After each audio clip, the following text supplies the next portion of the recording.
Good afternoon. You may be seated.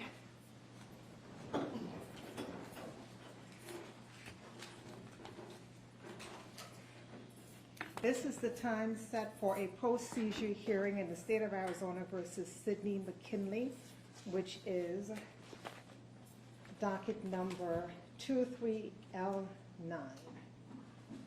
Is the state ready to proceed? I'm calling you for the state, yes we are. And Ms. McKinley, are you ready to proceed? The record reflects that Ms. McKinley is not represented by counsel. And as a preliminary matter, I will note that there has been a motion filed by the law office of Timothy Ducott, a motion to intervene on behalf of 2 organizations and 9 individuals. Have the parties received a copy of the motion to intervene? Mr. Yes. Yu? Do you wish to take a position on that motion? I take no position. Okay.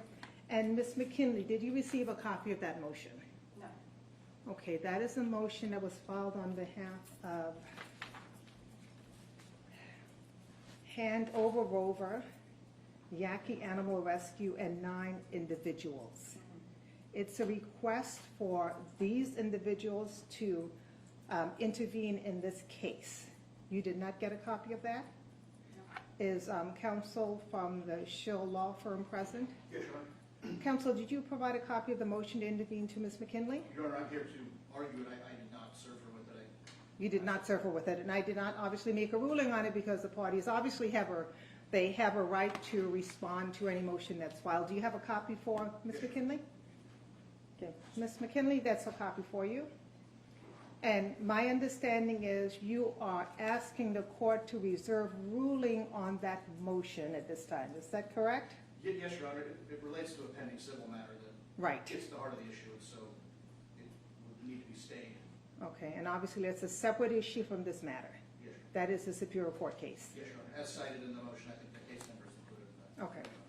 And Ms. McKinley, before we actually get started with this, would you like to have a chance to review that motion? Yes. Okay.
Had a chance to review it? Yes. Okay, let me explain the process. This is a civil proceeding. In this case, the state must present evidence to prove by preponderance that you, the named defendant, subjected animals to cruel mistreatment, cruel neglect, or abandonment.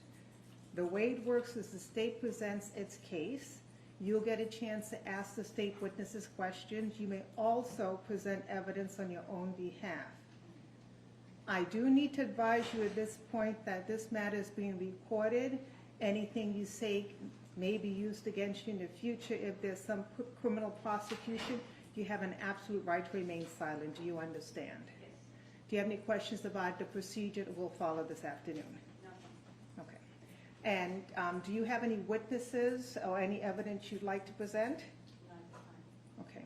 And I understand that the state has had a chance to mark exhibits? That's correct, Jim. Okay. On September 23rd, 2023, 60 animals were seized from Ms. McKinley. 5 were deceased and 55 were actually seized. Ms. McKinley, correct me if I'm wrong. My understanding is you're not challenging the seizure of all 55. You are challenging the seizure of 47 of the 55. Is that correct? No. Yeah, so. Okay, and I think the biggest issue in this case is we have a lot of animals I'm going to have to make decisions on. So I'm trying to make sure that I understand. So you said no. Yes, So how many animals are you challenging the seizure of?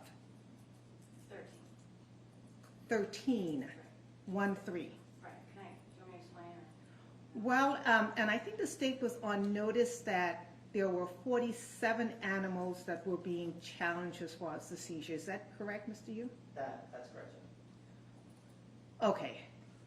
So why don't you tell me now which, and you have a list of the animals. Right. Okay.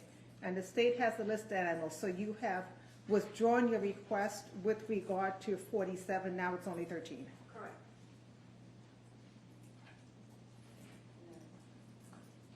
So at this point, why don't you tell us which animals you are challenging the seizure of?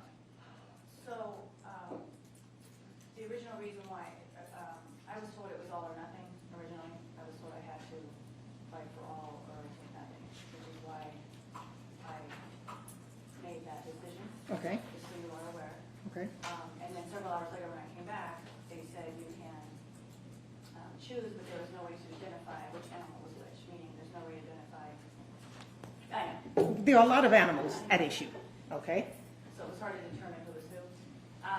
So I met with Detective Bassi later last week, and we went over just the dogs that the personal family dogs Okay. that have been with me for my family for almost 10 years. And those are the dogs that I am asking. And since they're personal family dogs, is it correct for me to assume that they have names? Yes, Because the list I have doesn't have names for every dog that was seized. correct. Okay. So, may I speak? Yes. Because of the nature of the case, because of the safety of myself, the dogs, and my residents, I spoke with Detective Spoke with a detective. regarding the fact that because of the nature of the case, the safety of it, and everything else, she and I went over a list in detail. Okay. And she said she would take that list with her and she would talk to the prosecutor about it, so that, in other words, we wouldn't have to name the names. It would be either numbered or there would be a way to identify them without calling out the names because of what is going on outside this courtroom. Okay. And Mr. Yu, do you have any information regarding that? Your Honor, this is the first that I've heard that she was requesting on 47 back, Judge. And which detective did you speak with? Bassi. Detective Bassi seems to me, right? We did have conversations about her coming in to have a talk with her, but there had been no formal request or change in what was requested. So I just assumed that was banter, and I was waiting for 47. Okay, in light of the fact that now 47 has been whittled down to 13, would you like an opportunity to maybe speak with Ms. McKinley?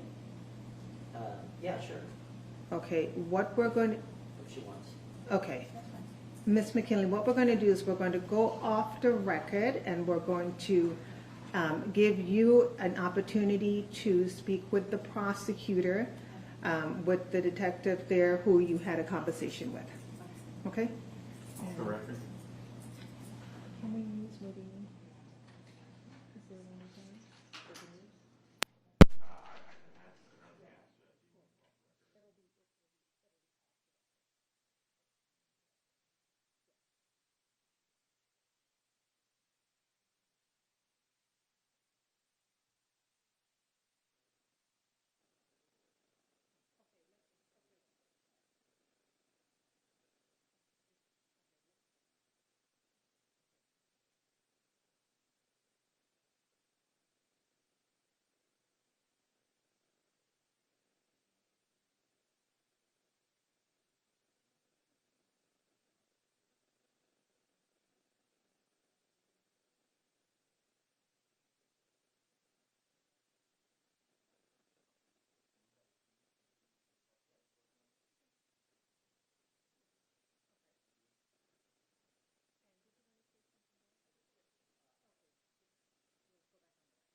Sergeant Basie actually talked to Elizabeth Herbert, who's another prosecutor in office, Okay, and so I wasn't privy to that conversation, okay, and she's not here.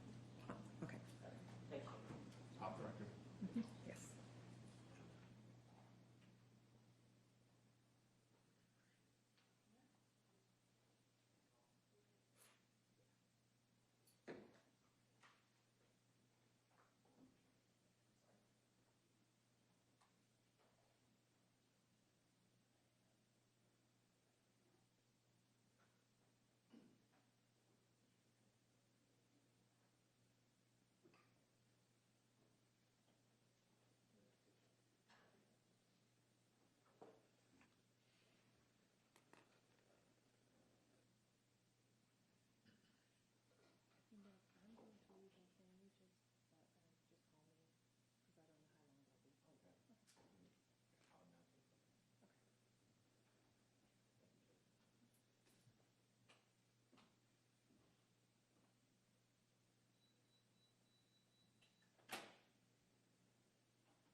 seated.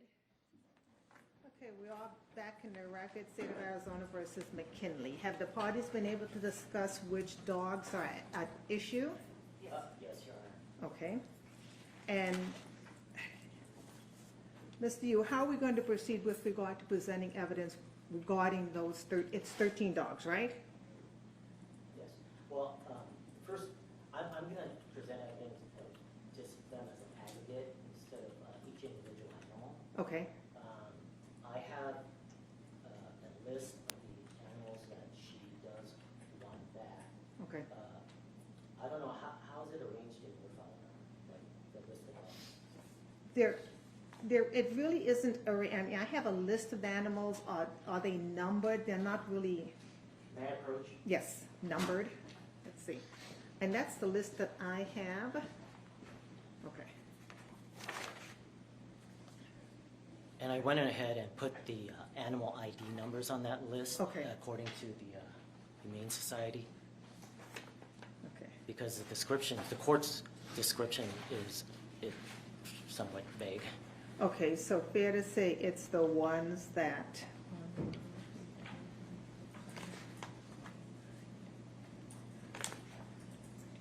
that have numbers next to them. Exactly. Okay, with descriptions. Numbers and descriptions. Numbers yes. and descriptions. Yes. Okay. Okay, so you're ready to proceed? I will ask that you enter an order at this point, basically releasing the rest of the dogs that are not being requested Okay, on the record in that way. okay, okay. Yes.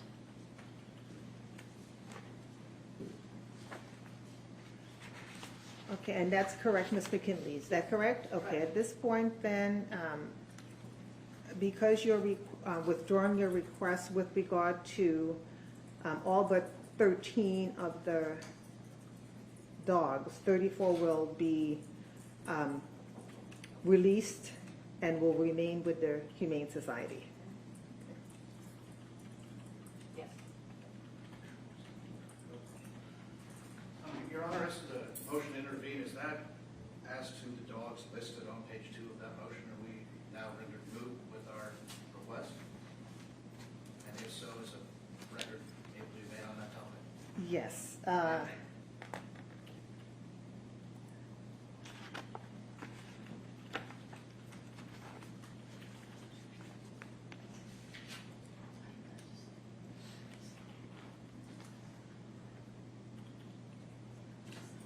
Let me make sure, I have your motion in front of me, let me make sure that it's, Thank you, Your Honor. that the animals, the animals and the owners that you represent would be the animals that she's no longer challenging. Yes, Okay. Your Honor. And you have a copy of that motion to intervene, Ms. McKinley, right? Mm-hmm. And can you look at the listed animals? Yes, none of these are on the list. I'm requesting, they're all going to be released. Okay, yes. Thank you, Your Honor. So at this point, you withdrawing your motion to intervene since you are no longer I don't believe we would have standing at this point. Your standing? Honor. Okay.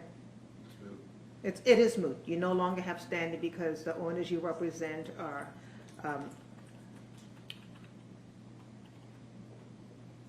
not interested in the balance of the dogs that Ms. McKinley's challenging.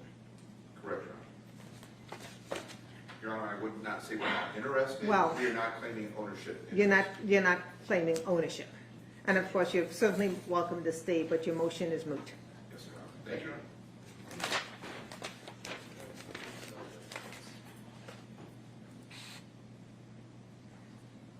Okay, counsel, you may call your first witness. Your Honor, if it pleases the court, can I make a brief opening statement? You may. Your Honor, in some ways, this is not like any other post-seizure hearing. The civil traffic rules apply. The standard of proof is the same.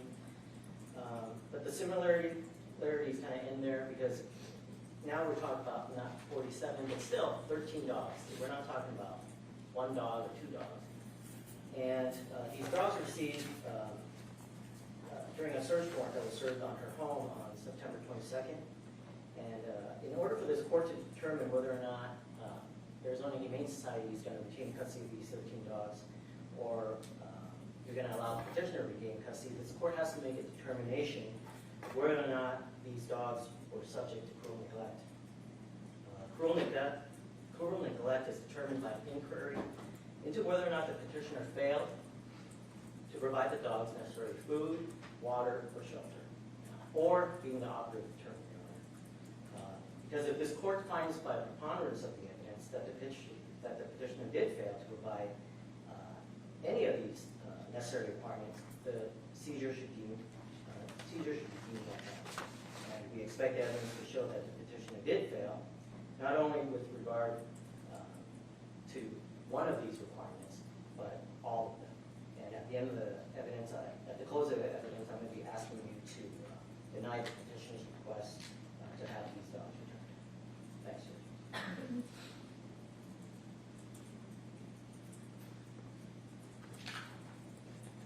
And Ms. McKinley, at this point, did you want to make any kind of opening statement?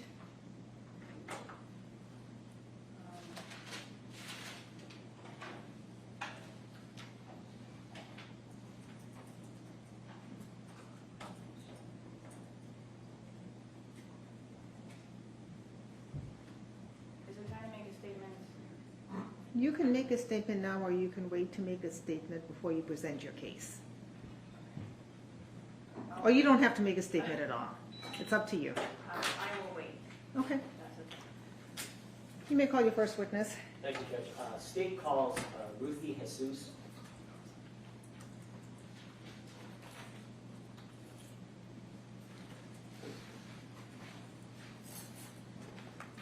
Do you swear or affirm that the testimony given this proceeding will be the truth, the whole truth, and nothing but the truth? I do. Please take the witness stand.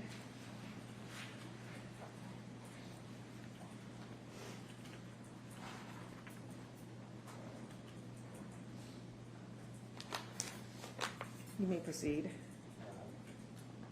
Ms. Jesus, can you state your first name and spell your last name for the record? First name is Ruthie, last name is Jesus, J-E-S-U-S. And how are you employed? I am the Field Operations Manager at the Arizona Humane Society. I'm also a certified animal cruelty investigator and an emergency animal medical technician. How long have you been employed with the Arizona Humane Society? Next month will be 12 years, 10 years on the field operations team. And so you've been a field operations manager for 2 years, is that correct? Yes, sir. What did you have to do to become certified as an animal cruelty investigator? I was certified through Colorado State University in a 120-hour certification class. And what about your certification to be an emergency animal medical technician? What kind of training did you have to undergo to receive that certification?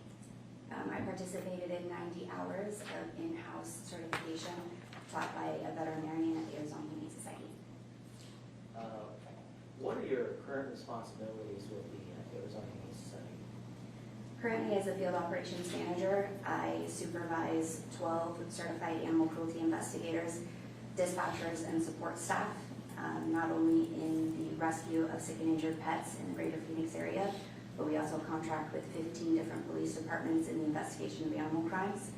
I regularly supervise all cases investigated by my investigators. The teams at AHS, how many calls do you guys respond to in a typical year? This fiscal year, we are currently over 14,000 calls for service. And what percentage of those calls involve animal cruelty investigations? Over 70%. Now, what was your role in this investigation? As the manager, my job, again, to supervise the investigation as a whole. I was present and in the office the day that the initial call came into our dispatch team.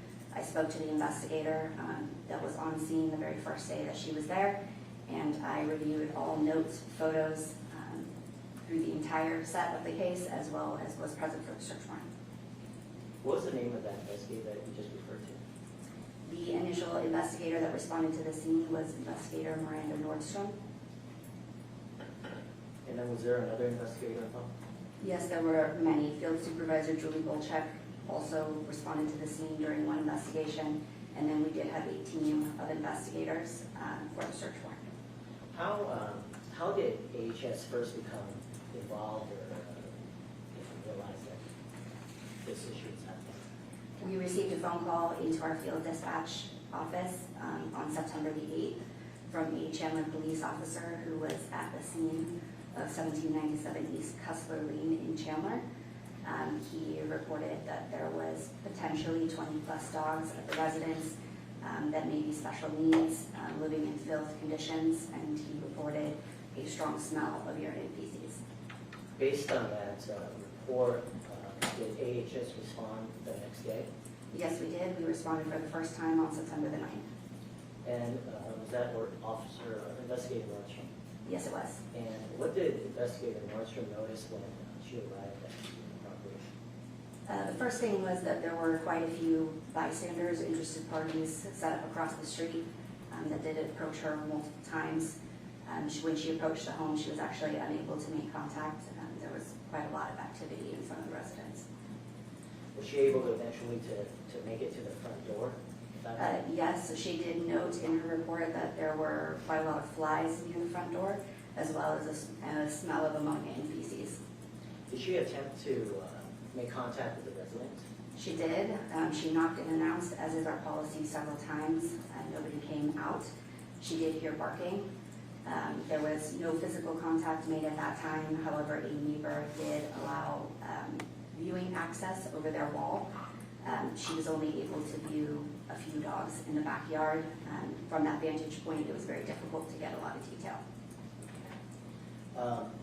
Even though she was not able to reach the residents by knocking, was she able to reach somebody via the telephone?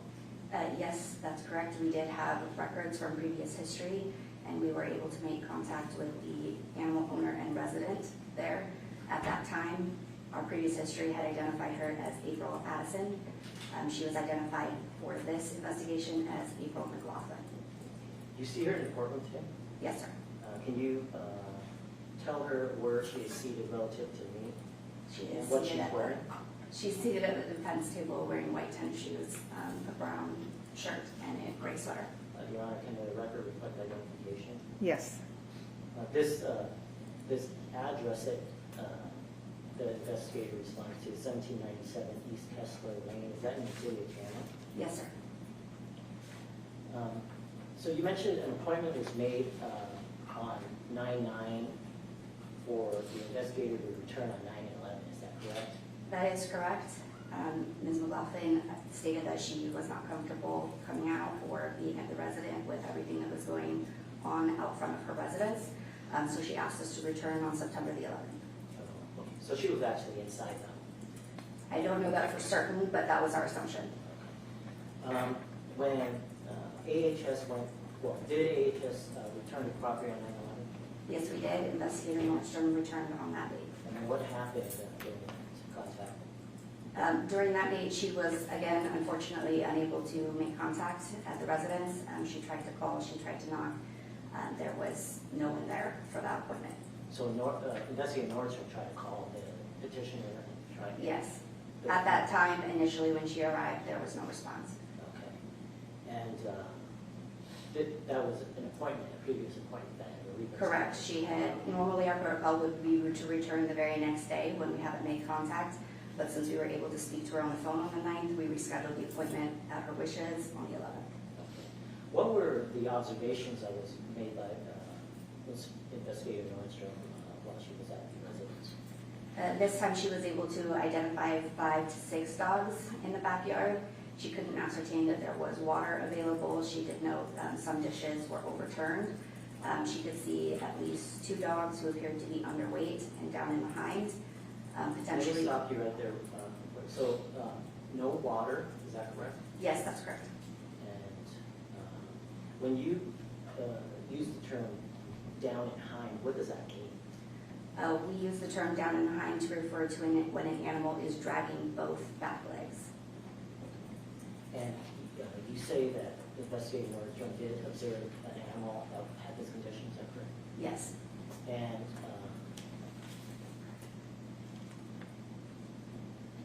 Did investigating Nordstrom also know something called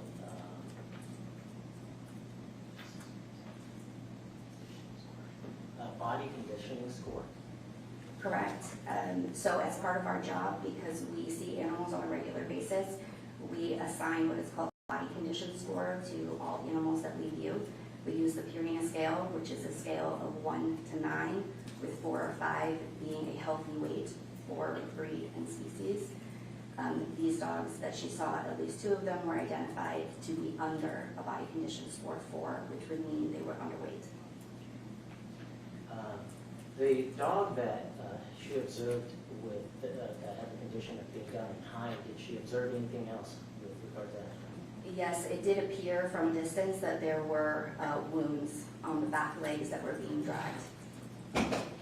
And then I believe you noted that there were 2 animals that Ms. Nordstrom made note of. What was the second animal? I don't recall off the top of my head. Well, do you have your report in front of you? I don't. Do you recall what the body conditioning score was for the other dog that was observed? Yes, there were 2 adult dogs that she identified, one I believe at a 3.5 and one at a 2. Okay, so under the 4, is that what you said? Correct, under the 4, which would mean both dogs would be considered underweight. Do you remember if the dog with the body conditioning score of 2.5, if there were anything else that was noted by the investigator? I do not recall, other than the wounds that I initially noted on the back legs. In terms of location of these dogs, were they out wandering around in the backyard, or were they enclosed in a pen? At least one was enclosed in a pen. The backyard is filled with a lot of debris. There's several pen-type structures and shade structures in the backyard. At some point in time, did investigating Nordstrom consider calling the Chandler Police Department? I believe she did. I think in the interim she was able to make contact with Ms. McLaughlin, and she stated that she wanted us to come back the following day. So ultimately, that call is not placed at the police department because the petitioner got a hold of her through the phone.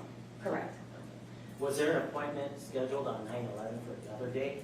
Yes, the appointment was scheduled for the following day on the 12th. Okay, was it Investigator Nordstrom again that responded to that property? Yes, Investigator Nordstrom and Field Supervisor Julie Bolchak. Okay. Could you just go ahead and describe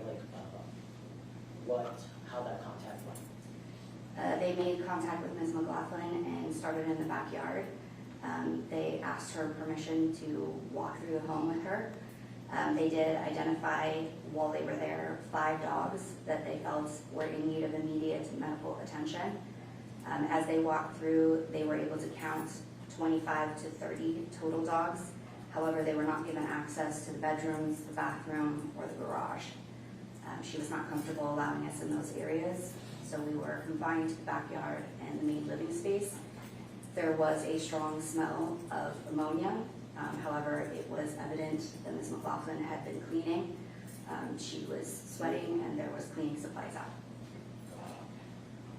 So let me just get this straight. So contact was made first on September 9th, first on September 11th, is that correct? Yes, September 11th, she did not show up for that appointment. correct.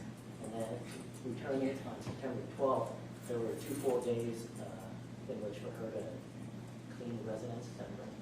Well, theoretically, the Chandler Police were there on September the 8th, so it's actually 4 days. Okay. And the condition of the floors at that point in time, was that noted by investigating Nordstrom? Yes, they appeared to be clean, as if they had recently been cleaned. And you mentioned the smell of ammonia. Why is that significant? In my experience, when you work in homes with a large volume of animals, and you have a significant amount of urine and feces, the primary component of animal urine is ammonia. So that is the primary smell that you get when they have not been cleaned up after regularly. And you did mention earlier that the doors to the rooms of the house were closed and they were not allowed access to those Correct. rooms. At some point, did she describe, I guess, the level of noise in there? Yes, there were quite a few dogs inside. I think she noted at least 10 to 15 that were in crates and stacked. Dogs that are kept in crates like that can often be reactive. And so whether it was excitement or nerves, the sound was very high. Sound meaning barking? Yes, barking.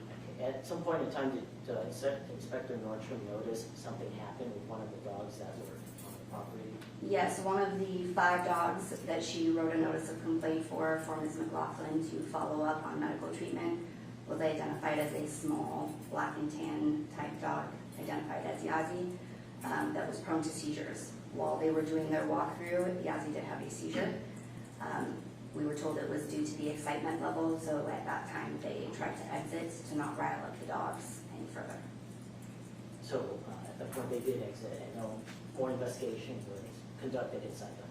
Correct. Without a search warrant, we cannot force any owner to provide us access to all rooms in their home.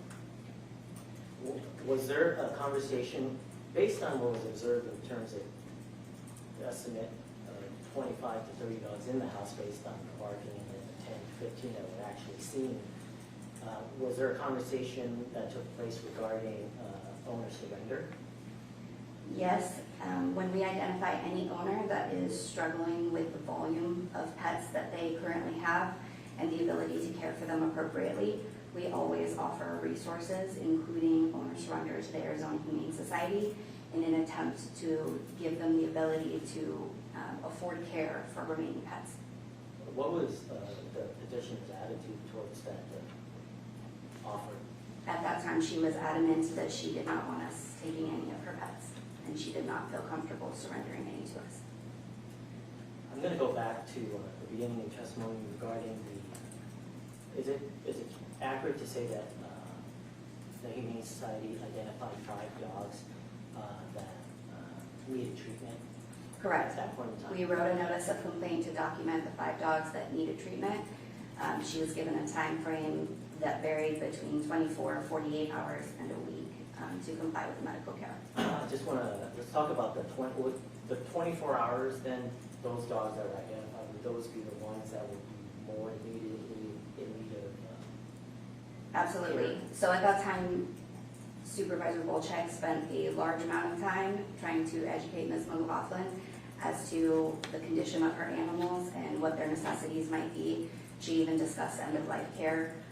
The most severe dog that was given a 24-hour notice for vet treatment was identified as Chauncey, who was vocalizing, struggling to stand, laying in his own urine and feces.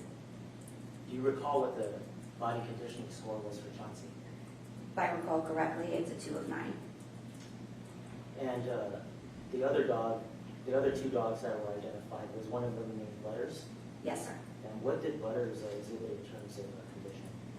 Butters was also considered underweight. I believe it was a 2.5 of 9 on the Purina scale. And Butters had open drag marks on the back legs. So Butters also had the condition of being down behind as you flew. Yes, that's correct. And then the 3rd dog that needed this immediate assistance within 24 hours, was that dog named Rudy? Yes. And what conditions was Rudy exhibiting? Rudy was also grossly underweight. I believe down in the hind as well with open wounds. And that was again due to dragging? Yes, I believe so.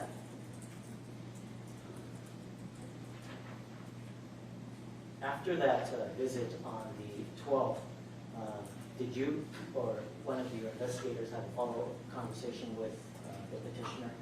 Yes, Investigator Nordstrom called Ms. McLaughlin on the 13th to confirm that she was actually going to the vet or had made appointments. She claimed that she was currently at the vet for the first few animals. We also tried to discuss with her again the option for voluntarily surrendering some of her animals to reduce her numbers and be able to afford care for the ones she was keeping. And what was the petitioner's reaction to that offer? She again declined. Did she explain why she thought surrendering the dogs would not be something that she wanted to do? Initially, she did not want us to surrender to the Humane Society because she was concerned that the dogs wouldn't go to an appropriate home. That day during the phone call, she stated that she did not want to surrender to our agency because she did not want to have the appearance of animals being loaded onto an Arizona Humane Society marked ambulance. At that time, the investigator did offer to meet her at a separate location if that made her more comfortable, but at that time she declined. So she essentially was afraid that somebody might see or know that she was surrendering the animals, Correct. and that would create a bad image, essentially. That was her statement, yes. And at that point in time, was it Inspector Nordstrom's belief that she wanted to accept new dogs? Yes, she did say that she had other dogs that she was potentially planning to accept. And let's move ahead to September 19th. On September 19th, was there a follow-up visit to the home? Correct. Investigator Nordstrom again responded to the residents and made contact with Ms. McLaughlin. She did present the dogs and medical records that she had been given a notice for. So it was confirmed that in fact she did bring the dogs into the vet as directed, is that correct? Yes. And I want to talk first about Butters. Butters was one of the dogs identified as needing care. What was observed by Inspector Nordstrom regarding Butters? Butters' back legs were wrapped at the time of her inspection. Was she also diagnosed with a condition? Yes, Butters was also diagnosed with kennel cough. Investigator Nordstrom did point out that traditionally kennel cough is considered very contagious, and most dogs that have kennel cough should be quarantined. And was Butters quarantined? No, Butters was not quarantined, and Ms. McLaughlin claimed that that was not necessary. And why did she give an explanation for that? During the course of the investigation, she had presented baskets that had miscellaneous medications in them, and wound and bandage supplies. So basically, she stated that she had medication in case somebody else got sick. And is that, was that an appropriate, correct or appropriate response to a quarantine order? Not in my opinion, no. The second, I want to talk about the second dog, Ruthie. What was noted regarding Ruthie?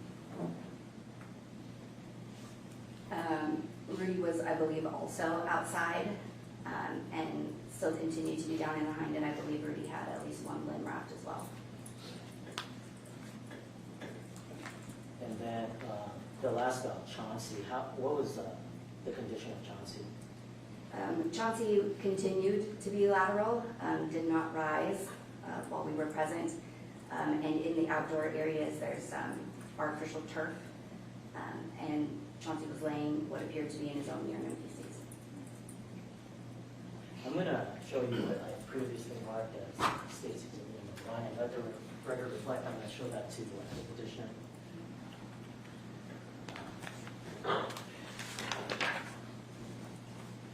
Can you tell me what state, it's states exhibit number 1, a series of 3 photographs stapled together? The first photograph is of Rudy, a white and tan pit bull terrier type dog. Down in the hind, you can see both back feet are wrapped. The second photograph is a little bit of a close-up. You can tell that the back limbs are at a little bit of an awkward angle in the rocks. Again, he's down in the hind, he can't feel them. And the last photograph, a brown brindle type dog, is Chauncey with white paws. He is lateral, and you can see towards his hind end a somewhat large pile of feces. So those pictures accurately reflect the condition of those animals on 9/19 during that visit? Correct, and they are time and date stamped from our agency. Your Honor, I move admission of states 1. Any objection? States 1 is admitted.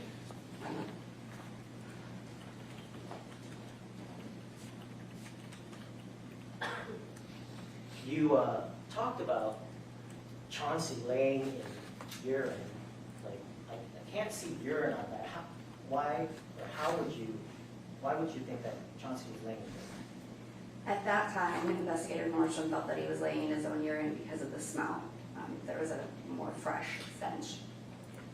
At some later time, did you yourself have the ability to go into the yard? Yes, I was there when the search warrant was served, and during my initial walkthrough, you had to walk through the backyard across several pieces of artificial turf, and they squished when you walked on them.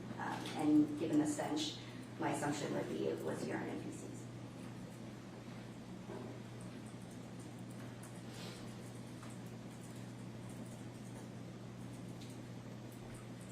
After the investigator observed these 3 of the 5 that were ordered to the vet, did she make a request to go inside the home? She did. She wanted to walk through.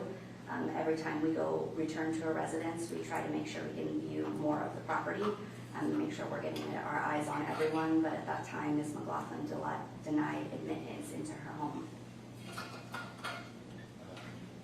At some point in time during that contact, did the petitioner express frustration over the fact that her address was appearing on the internet? Yes, during the course of the investigation, there was a large volume of private interest, social media, private rescues. And so she was very distressed. It's one of the reasons why we struggled to get contact with her and to have her meet us for our appointments.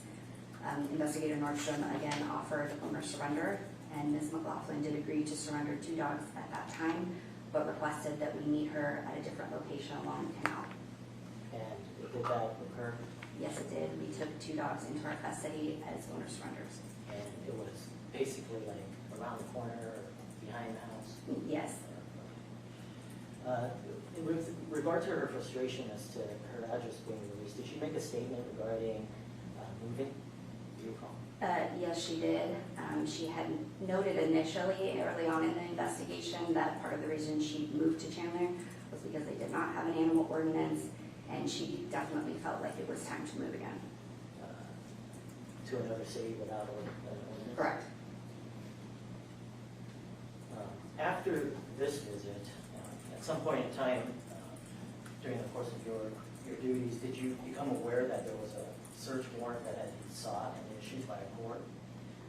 During the course of the investigation, I had been in regular contact with Sergeant Massey of the Chandler Police Department. She is our liaison and our police contact. So we've been discussing different tactics to use, how to work the case, how to get as much information as she might need. So a couple of days later, we actually had the call pended out past the 22nd to try to make contact with her again. But I was notified by Sergeant Massey that she had had a meeting with a private veterinarian, received a large volume of records, including records for animals that were never shown to either Supervisor Volchek or Investigator Nordstrom, and we had not seen them in her custody, and at that time she was seeking a search warrant. And then did you later have a conversation with Sergeant Basie after she actually obtained that search warrant? Yes, we did. There was a lot of preparation involved in order to organize a team to respond with the Chandler Police Department.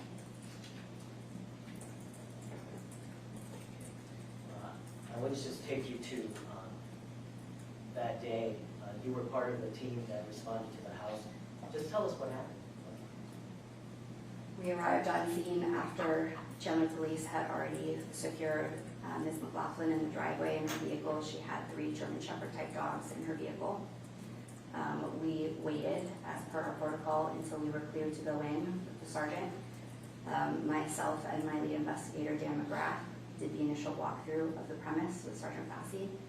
When we entered the backyard, there were no dogs loose. However, as you walked through the gate, again, there was the same debris that I had seen in earlier investigation photos. Let me just stop you right there really quick. I apologize. Was Inspector McGrath part of this search, do you recall? Investigator McGrath works with the Arizona Humane Society, and as the manager, I take point as far as liaison between the police and the Arizona Humane Society. He authored the report for that day, taking the lead on the evidentiary value. What was noted by Inspector McGrath while you guys were in the driveway of that residence, even before you made entry into the backyard?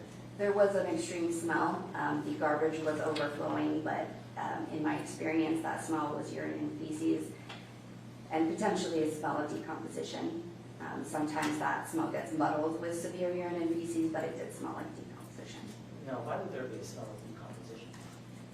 We did find 5 deceased animals in the freezer towards the end of the investigation, but I didn't find an explanation as to why there was one at the front driveway. Tell the judge what happened when you guys entered into the backyard.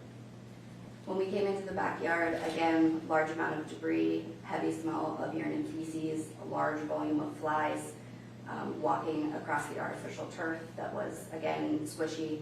The dogs knew we were there, so you could hear a large volume of barking. You approached to a sliding glass door on the back patio. We waited, and when we were permitted, we did open that sliding glass door.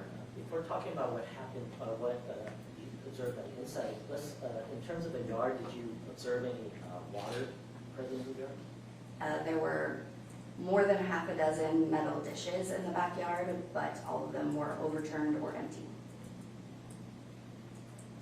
And what happened when you walked, assume after making all these observations in the yard, when you approached? Let the record reflect, I'm showing petitioner was marked as State's Exhibit number 2.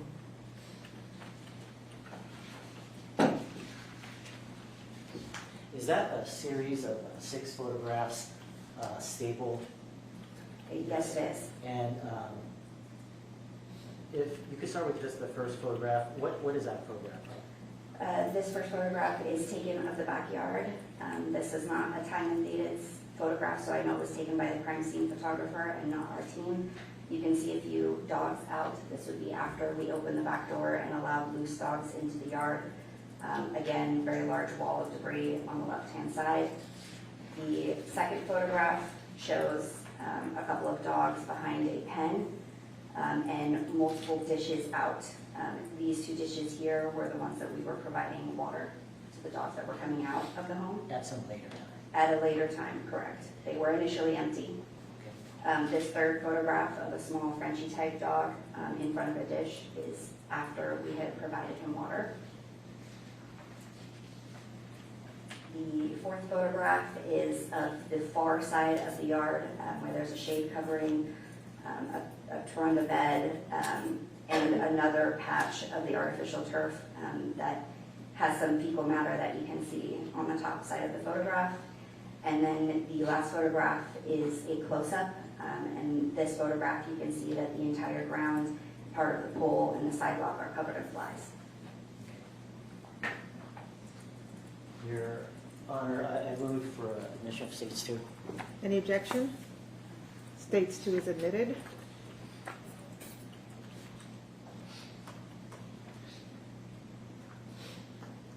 So you are still outside. At some point in time, you enter. What happened as that patio door opens? As the patio door opened, a large number of dogs came tearing outside. They went directly for the water dishes or the bowls that were empty. At that time, there was nothing for them to drink. They were running around. There were at least 3 that were down in the hind end. And the smell intensified significantly with the door open. At that point in time, other than noticing some dogs that were down in hind, did you make any other observations at that point in time regarding their condition? At least 2 of the dogs that I observed appeared to be underweight, under body condition score 4. Did Inspector McGrath, what did Inspector McGrath notice about, I guess, their paws or coats of some of these animals? Several of the dogs that initially came out were white or light tan in color. One of them had a little bit longer of a coat, Chihuahua type mix, and he noted in his report, and I observed for myself, that their paws were covered in feces and urine, and their coats were stained. What was the condition of the floors inside the home when you observed them? That front entryway was covered in paw prints, but barely clear of debris. There was an easier walkway in the kitchen area. As you progressed through the house, there was a larger amount of urine and feces in carpeted areas and more debris and more difficulty walking through the main portion of the house. Were there dogs observed that were in crates? Yes, from the kitchen through the dining area, through the main living room, there were dogs stacked in crates, meaning 1 or 2 dogs on top of another dog, which is very concerning with regard to hygienic practices, because obviously if the dog on top has an accident, it leaks onto the dog beneath it. Some of the crates were partially covered, so it was very dim in the room. We had trouble with appropriate light, so we had flashlights. I could see multiple dogs in crates that had wadded up pee pads or wadded up towels, appeared to be more than a day's worth of urine and feces in the bottom of the crates, and I could see open injuries on the dogs in crates. What type of injuries would you observe? One of the dogs in the front crate had bone exposure on a hind limb. It appeared multiples had hind end that was either bloody or caked in feces.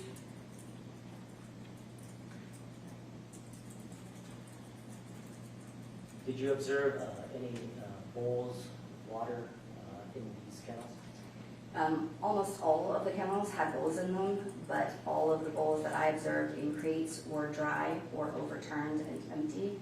There were a couple of dishes near the sliding glass door. Those also appeared to be dry or had a very small amount of water in the basin.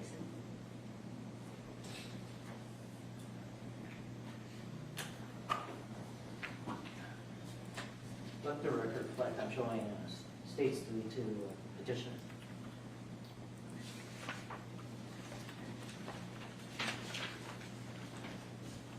I'm going to show you what I marked that states exhibit number 3. Is that a series of photographs depicting the interior of the home? Yes, it is. The first photograph is in the main tiled area. There's a large pile of what appears to be diarrhea. Could be vomit, but as I recall, it smelled of diarrhea. The next photograph was also taken in the main area where you can see there's a wadded up towel that appears to also be covered in feces. And then it appears that feces has been tracked. At the time of this photograph, you can see that the fire department was already inside. So that picture was taken At after the that. fire? Correct. This third photograph is an initial photograph taken by us of one of the bedrooms where there are multiple dogs in stacked crates. You can see wadded up pee pads, some bedding, appears to be kibble and feces intermixed on the carpet, and one loose dog down in the hind end. And the last photograph was taken in the living room space that also shows filth, feces, stray dog kibble, some toys.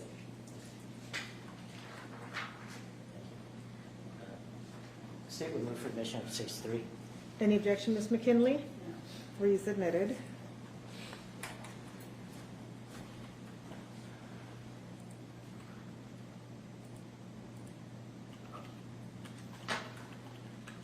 How many bedrooms did this house have? Well, the main living area appeared to be being used as a bedroom, but there were 2 bedrooms with closed doors and 1 bathroom with a closed door. What was observed when the doors to the bedrooms was open? The doors were a little bit difficult to open and the visibility was low in the bedrooms. The first bedroom had, I believe, 3 dogs loose in it and a large amount of debris and items. The bathroom in between the 2 bedrooms had 2 dogs inside. I wanted to just, I'm sorry, if I could just stick to the bedrooms for now. I apologize. Okay. In terms of, was there anything else that you noted other than those dogs in the bedroom? There were bowls in the bedroom, but they were empty and dry. Okay. And then what about the condition of the floors in there? The bedrooms had mostly carpet, some areas where there was carpet ripped up or partially ripped up. but there was a lot of filth in those rooms because of the carpet and a large amount of debris. It was very difficult for the animals to move around that were loose. Well, when you say filth, what do you mean by that? By filth, I mean mud, feces, urine, debris. I'm going to show you what I marked as stage 4, record reflect journal interpretation.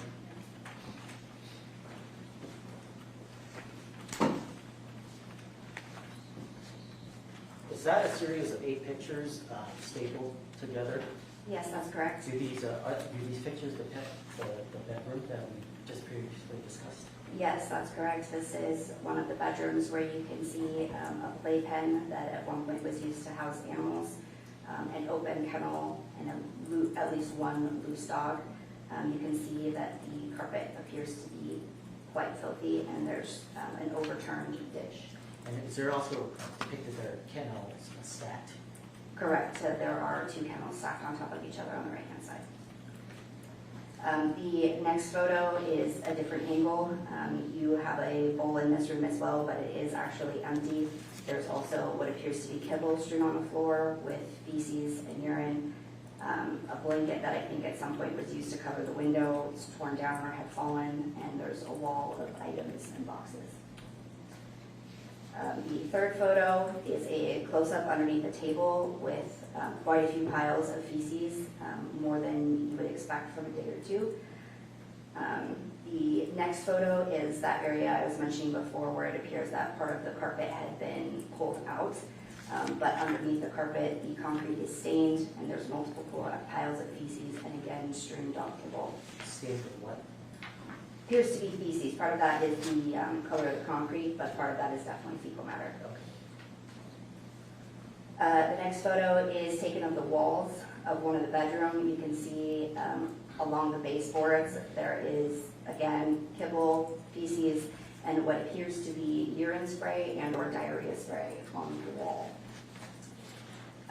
The next photo is just a different angle of the same entryway that is missing carpeting. From this angle, you can see the wall of debris, a crate, overturned dishes, and again, a decent amount of fecal matter on the floor. The next photo is partial closet, different bedroom, a large amount of debris, an overturned water dish, fecal matter on the floor, staining. And the last photo is the first initial bedroom that had items overturned. State moves for admission at stage 4. Any objection, Ms. McKinley? Stage 4 is admitted. You started talking about bathrooms. Let's go there now. What did you observe in that? So in the bathroom between the 2 bedrooms, it was very difficult to open the door. There were 2 dogs contained therein. There was a black and tan German Shepherd type dog that was splayed on all 4 legs, appeared to be unable to rise, laying in his own urine and feces. There was another white and gray husky type dog in a pink plastic kiddie pool with some toys and dishes, and appeared to have a large open wound at the base of the tail. The tail appeared to be necrotic and was already partially missing. Did you later identify that dog by the name of Ruthie? Yes, we did. Was there any water in that bathroom? There was not.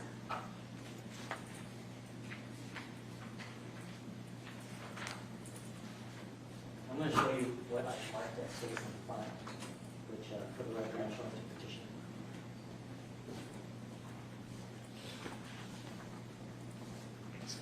Is that a series of photographs stapled that would depict the condition of the bathroom?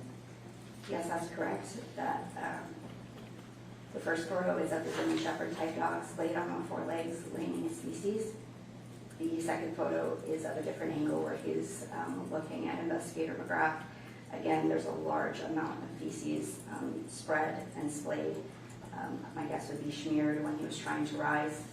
The third photo is of the dog later identified as Ruby in a pink kiddie pool. You can see in the shot there is a metal dish in there, but it was dry and empty. The next photo is a close-up of Ruby's hind end, where you can see she's partially missing part of her tail. There is a large gaping open wound at the base of that tail, and another open wound that appears to be infected on the left hind leg. And then the last, what number are we on? Second to last photo was taken after the fire department had come in and removed the 2 dogs from that bathroom. You can see what remains is feces smeared all over the floor, dry kibble on the floor, and a couple of dishes that are on the countertop and would not have been reachable to the dogs. Were they full? They appear to be empty, but I can't tell from this angle. We identified early on when we did our first walkthrough there was no available water for the dogs. And the last photograph is of the bathtub, which has half dozen miscellaneous bottles of shampoo and lotions. And the bottom of the bathtub has a layer of filth. State will move for admission of states number 5. Any objection? States 5 is admitted. Where did you go next after the bathroom? At that time, what was most pressing was to complete a head count. So our head count of dogs on the premise, as best as we could tell, was 55, significantly higher than our previous walkthrough. At some point in time, did you make entry into the garage of this home? Yes, we initially had walked past the garage without realizing it was dark. The light was clearly not on underneath the door, so it wasn't until after we'd done our initial walkthrough that we came back out and Investigator McGrath heard barking on the other side of the door. At that time, he opened the door. It was completely dark. It was not air conditioned. We used our radar gun to temperature the room, and it temped after 6 p.m. at over 90 degrees inside. There were 4 dogs crated, 1 stacked on top of the others, and 1 loose dog, later identified as Abby. There was no water available in any of the crates or for the loose dog, Abby. There was 1 metal dish that she had access to, and in front of my investigator, she attempted to drink from it, but it was empty. We left the door open so she could follow us out. And at that time, we did provide her with water. We took about 3 minutes of footage of her drinking. And I also did a basic medical exam where I assessed her skin turgor. Skin turgor is the metric for which we determine an animal's dehydration. At that time, she did appear to be dehydrated. I estimated her dehydration level at 7 to 10%, which would imply she had been without water for a prolonged period of time. So, to get this straight, that dog that was roaming tried to drink from a dry bowl. Correct. Did you bring that dog later out to the yard? Correct. So that garage door is part of the backyard area, and so all we had to do was open the door. She has some sort of neurological disorder, was very ataxic, wobbly on her feet, had at least 1 paw bandaged with a dirty bandage, and she followed us out. She's a very sweet dog. And then she drank for 3 minutes? Yes, we actually had to stop her. At some point, a dog will try to ingest so much water that they will then vomit it. So we took the footage of her, and then we had to stop her and take the water away from her. You mentioned that the temperature showed to be 90.5 degrees. Was the garage open? Was there any ventilation going into that room? There was not. The only access was at the far end of a garage door, which we later determined by the fire department and by Ms. McLaughlin's own admission did not work. So the only entrance into that garage area was that door that was closed.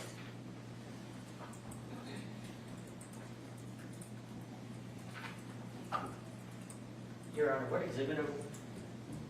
6. Let the record show that I'm showing is exhibit number 6 to petitioner.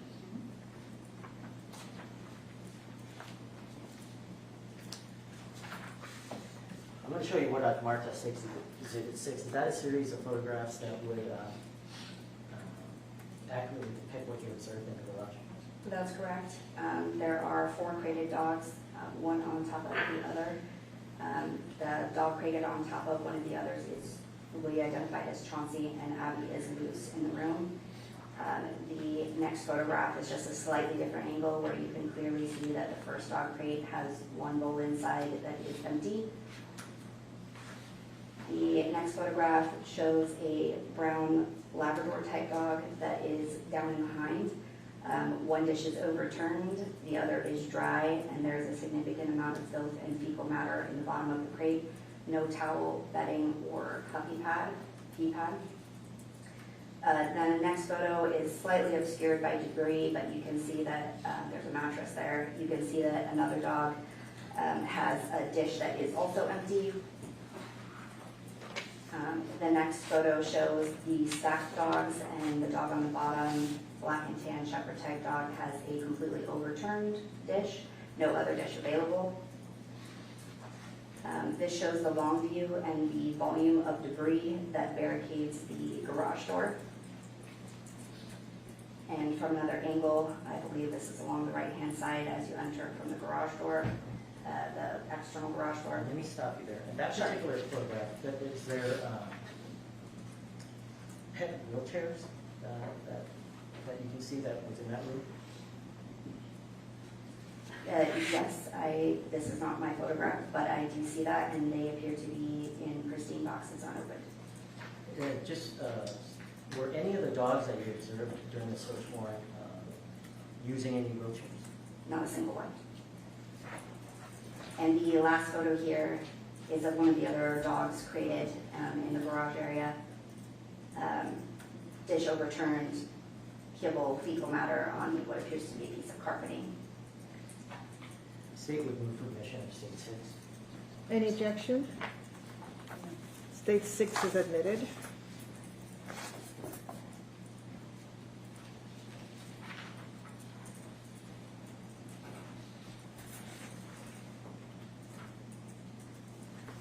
At some point in time later, were these dogs removed from the kennels? Correct. Initially, because of the volume of loose dogs, we didn't want anyone to escape the yard. The team that was with me began by impounding all of the loose dogs and loading them onto ambulances. Before we could get started in the interior of the home, the Chandler Fire Department arrived and made an assessment that the air quality was not safe for us to go back in. Let me just stop you there real quick. I apologize. When the dogs were removed from these kennels, was there a better view? Did that become such that you could get a better view of what's inside the kennel with the dogs no longer in them? Yes, as the fire department went inside in full hazmat gear, they brought out the crated dogs to our team and we removed them from the kennels. As we were doing that, then you could see the condition of the kennels. Okay, I'm going to show you what I've previously marked as state 7, which I just showed the petitioner. Are those photographs of those empty kennels? Yes, they are. The top one stacked on top of one underneath it clearly shows a wadded up towel, appears to be full of fecal matter, an empty can of what's possibly peanut butter, and just general filth, as well as the cage and wiring of the crate is caked in hair and feces. The second photo is of another empty crate stacked on top of another. There is a large fresh pile of feces, what appears to be a pool of urine, an empty dog dish, and a wadded up towel covered in feces. In your opinion, would it take more than a day for the kennels to get into that type of condition? Yes, these kinds of kennels, you can pull out the basin and clean them very easily, but the cage, particularly the doors that are caked in urine and feces and hair, has built up, very clearly built up over time. I'm moving to another 7. Any objection? State 7 is admitted.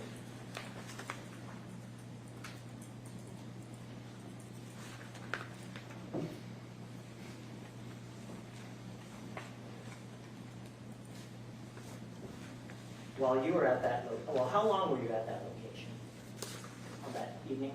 My team pulled a 20-hour shift. I believe we left the scene at least 2 in the morning. So you had the opportunity to observe the condition of most of these dogs that were taken from contact, right? Correct. I kept the log sheets and identified every dog as they were brought out, as well as observing many of the dogs as when we returned to the trauma hospital at the Arizona Humane Society. How many were ultimately seized?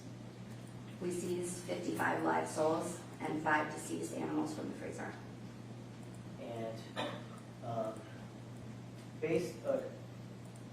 and you had the opportunity to observe the condition of these 55 animals? Yes, it was initially difficult to see inside the home with dim lighting, the extent of their injuries. It was also dark at the side of the ambulance, but I was able to identify many dogs with open wounds on the hind end that I would characterize as urine scald from sitting in their own urine and feces for an extensive period of time. I saw multiple animals with open wounds on their legs for dogs that were down in the hind end, which would appear to be from dragging, and I saw multiple dogs with open bone exposure. You mentioned urine scald. What is that? Urine scald happens when an animal cannot get out of their own urine and feces for a prolonged period of time. In my experience, it does not occur overnight or even in a couple of days. It takes a period of time for the fur to fall out, the wound to appear red and swollen, and the tissue to deteriorate and open. And you mentioned sores. Were some of those sores necrotic? Correct. Some of the dogs more than others had a strong smell of infection. When you've been doing this job long enough, you can identify it easily. Additionally, when we were in the hospital, I observed a black and tan miniature pinscher type dog with multiple open wounds on both back legs with the muscles exposed, tendons exposed, bone exposed. And I would describe the dog as septic. Based on your training experience, do you have an opinion as to whether or not these conditions that you observed that you just described to the judge, do you have an opinion of whether or not these conditions were either exacerbated or caused as a result of the dog's living conditions? While it was obvious that many of the dogs were down in the hind end, it was also obvious that those dogs, that condition was not causing them pain. There's two types of being down in the hind end. One where it's traumatic and the animal can feel all of that sensation, and one where they no longer have any sensation, essentially being paralyzed. So it was obvious that the dogs we saw that were down in the hind end were paralyzed. However, all of the wounds that we did see, I would attribute to improper care, wound bandaging, sitting in their own urine and feces. And that's sitting in the urine and feces, that would be part of the living conditions, is that correct? That is correct. It causes urine scald and ultimately infection and sepsis and death. Would you consider the condition that you observed of the home, these kennels, to be adequate shelter? I would not. Shelter is a difficult thing to define. It's meant to provide protection from the elements. However, shelter is often defined as allowing an animal enough space to stand, turn around, lay down in a dry area outside of their own urine and feces. And because the majority of the paraded animals could not get out of their own urine and feces, and it was evident they'd been sitting in there for a prolonged period of time, I would not consider that shelter adequate. Do you have an opinion as to whether or not the food was adequate, the food provided was adequate? Well, we did note a large amount of kibble that was strewn all over the house. We do not use food available as a metric for if they're receiving proper food because it can be fresh, it can be new, we don't know how long it's been in the home. So the metric that we use is the body condition score of the animals. And because there were so many dogs that were underneath a body condition score that would be healthy, underneath a 4 of 9, I would, in my opinion, say that they were not receiving adequate food because of the volume of dogs that were underweight. Do you have an opinion with regard to the water? Do you think the water was adequate? No, it absolutely was not adequate, particularly for the dogs that were in the garage in over 90-degree temperatures. And Abby, who exhibited signs of dehydration. Additionally, when we opened that back door and all the dogs went straight for the empty dishes and waited for us to fill them, it was not adequate even for dogs that were kept indoors in an air-conditioned environment.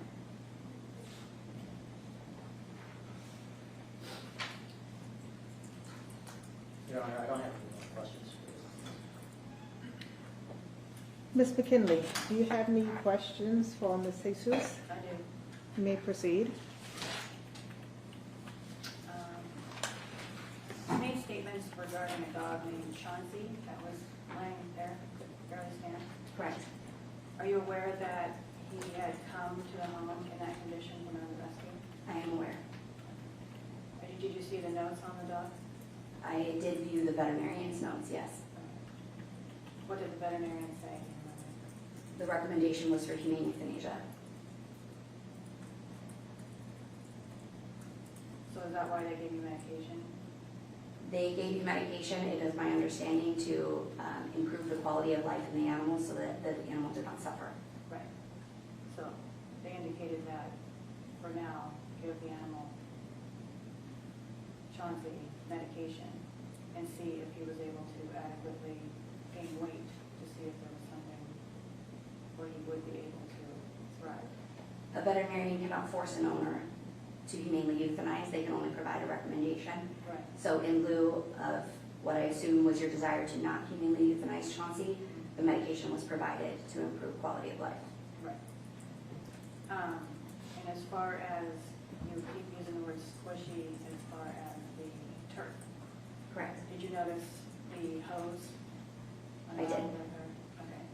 Did you even think that maybe there was water being used?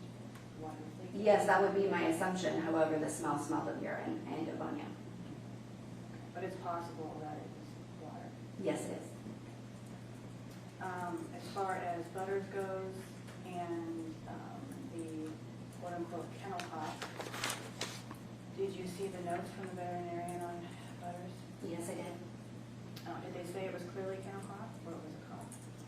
It was suspected kennel cough. A veterinarian will treat and diagnose based on symptoms. It's my understanding that diagnostics were declined. Decline? Yes. Well, because we had a discussion on how to proceed. Your Honor, I would object to her testifying. Okay, and you can only ask questions now. You'll get a chance to testify. But at that time, medication was prescribed for his cough. Correct. And as far as his feet, is it normal, and sometimes does it happen when dogs are paralyzed, that when they're dragging and their legs are wrapped, that sometimes the wrapping comes off, or they chew it off, or there are times when it's not on there 100% of the time? Absolutely, dogs in the hind require repetitive wound care. Right. So it's possible, and it's likely that because there were wounds there, and there was a bandage on her that was noticed, and sometimes it did fall off, that there was an attempt to heal the wounds. It was clear there was an attempt to bandage them. Which would mean protection for the wounds. Correct, but that would not resolve infection or necrosis. Using the other microbial antibacterial items to put on there before. You cannot use topical antibacterial items on an animal So, unless they're prescribed by a veterinarian. right, so the veterinarian prescribed a honey-based topical for these dogs, which is in their notes in the veterinarian, which is what I have, which he told me to how to apply it. Okay. Again, she cannot answer a statement, only questions. Okay. Are you aware that Rudy went to the veterinarian Yes, I am. as noted by, as requested by the Humane Society? Yes. Did you see or note that the veterinarian said he was not underweight? I do not recall that. From what I, but is it possible, but by the veterinarian standards, from what he stated or saw, that he said it was good he wasn't weighing, he didn't weigh more, that by his standard, so he wasn't pulling a lot of weight, that he was okay at his healthy weight? Is that possible? In my opinion, no, because Rudy's head was also what I would consider to be concave, meaning muscular deterioration in the head as well, which would indicate that it was not just the hind end that was underweight, but the whole body. Okay. But with that stated, do you normally go by or adhere to veterinarian requests? Is that something? We would go by a veterinarian's recommendation. If I had evidence, they'd make that recommendation. Okay. But it is possible they made that recommendation. It's always possible. Tazzy, the little 3-pounder puppy, you stated that he was having seizures, is that correct? It was documented in Investigator Nordstrom's report that he appeared to have a seizure while they were in the home. So she said he appeared to have a seizure, but she wasn't sure? She's not a veterinarian, but based on her medical training, yes. Okay. So after taking Tazzy to the veterinarian, were you able to read that report? I don't recall. Is it possible he was not having a seizure and he had a neurological condition, which is why he was falling over and going in circles? We are trained to identify the difference between ataxia and a wobbliness or pre-existing condition, and the difference between a seizure or a grand mal seizure. If you were able to review his veterinary record and they stated that this was not a seizure and it was due to wobbly syndrome, ataxia, like you stated, would that be sufficient, an understanding that this was not a seizure as declared by the veterinarian? Your Honor,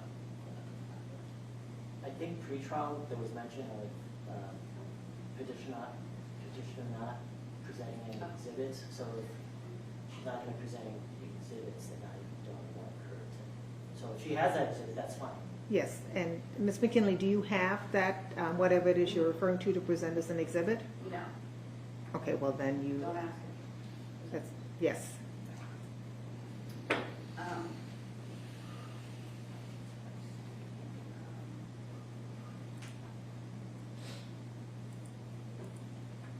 You made a statement stating that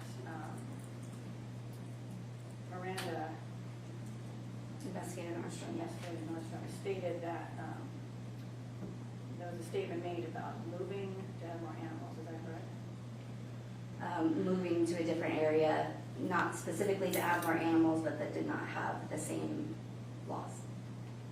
Okay. Is that on recording? No, So we it's don't wear a just- body camera. Pardon me? We don't wear a body camera. Okay. So this is just a statement that she made. Correct. Okay. You stated that there were only 3 dogs in the vehicle when you pulled up to the residence. One of them was, there was a fourth, but that dog was let loose and entered the backyard. At least to my recollection. But is it possible there were 4 dogs in the car? Yes. Then you stated that there was no dogs, in the backyard initially. Aside from the one that had come from the vehicle, correct? Is it possible that there's, that might not be the case, that maybe there was a misunderstanding? Because is it possible there was a dog already in the backyard and there were 4 dogs in the car? Not to my recollection. But there might be a body camera or something, would there be a body camera or any kind of evidence as to? I do believe the police were wearing body cams. Okay.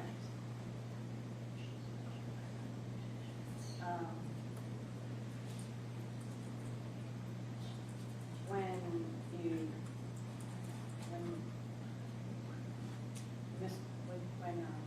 Nordstrom entered the residence, initially, there was a statement made about loud barking, and an assumption was made, or I think a statement was made that these barks came from dogs in cages because they weren't used to people coming in. Is that right?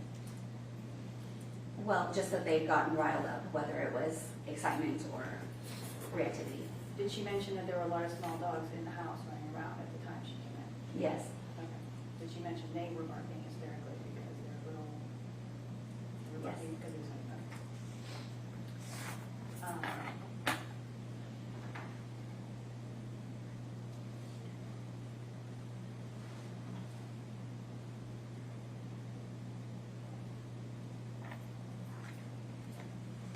and as far as you're concerned, and with your expertise, you're saying that a lot of the dogs that were underweight, according to your observations, if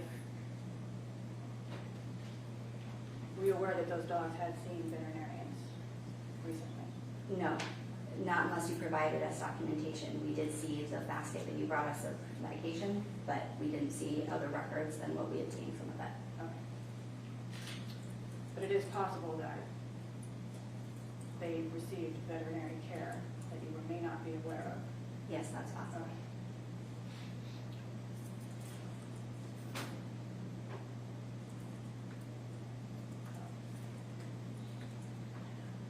So you had stated that Ms. Nordstrom said that she was not allowed access to the bedrooms and the bathroom?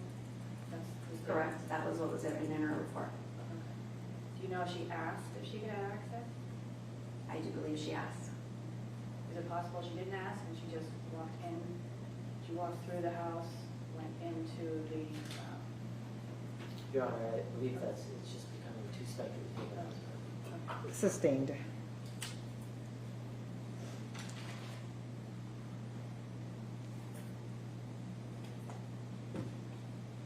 the wheelchairs and boxes, did anyone open a box? We did not. So is it possible that the wheelchair boxes were empty? Yes, it is. So speculating that there were a bunch of new wheelchairs and boxes unused, it's possible that was. It was speculation, that's correct. It's possible that the boxes were just there to save the parts. It's possible that, right? Because you know there's other wheelchairs in the garage. Or did you notice? My observation was of some parts and pieces, but there was too much debris for me to tell if anything was intact. And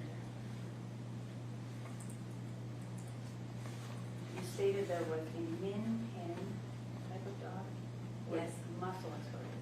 Yes. Are there photographs of those? Yes, we did take photographs of that dog. Okay. Was this on the leg or the hind end? Both legs, Okay. back legs. Exactly.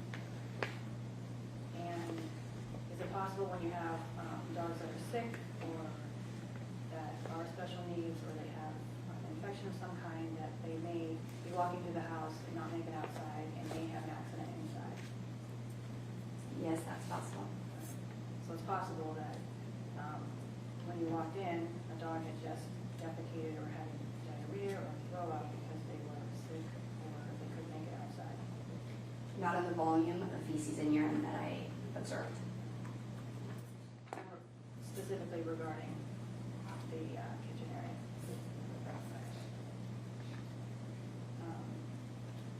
Ruby, are you aware that she was under veterinary care?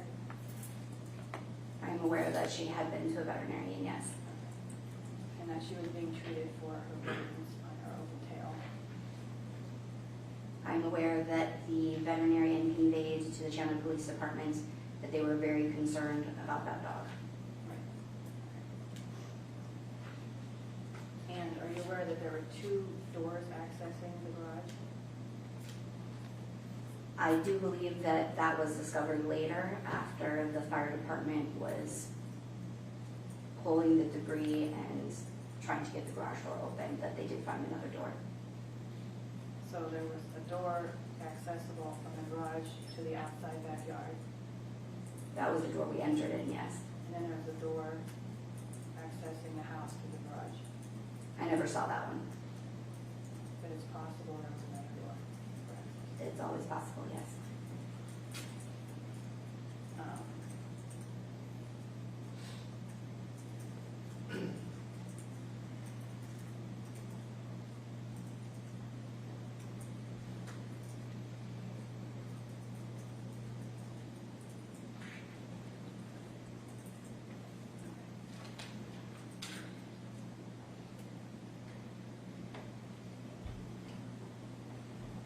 far as food is concerned, is it possible that there are some dogs that just don't eat a whole lot? There's some dogs that scarf their food down, which can explain why some dogs in your opinion are underweight. It does not explain the level of them being underweight. Dogs can be picky eaters, dogs can need to be separated to be fed, but in my experience, an owner typically separates them and ensures that they are receiving what they need to be a proper weight.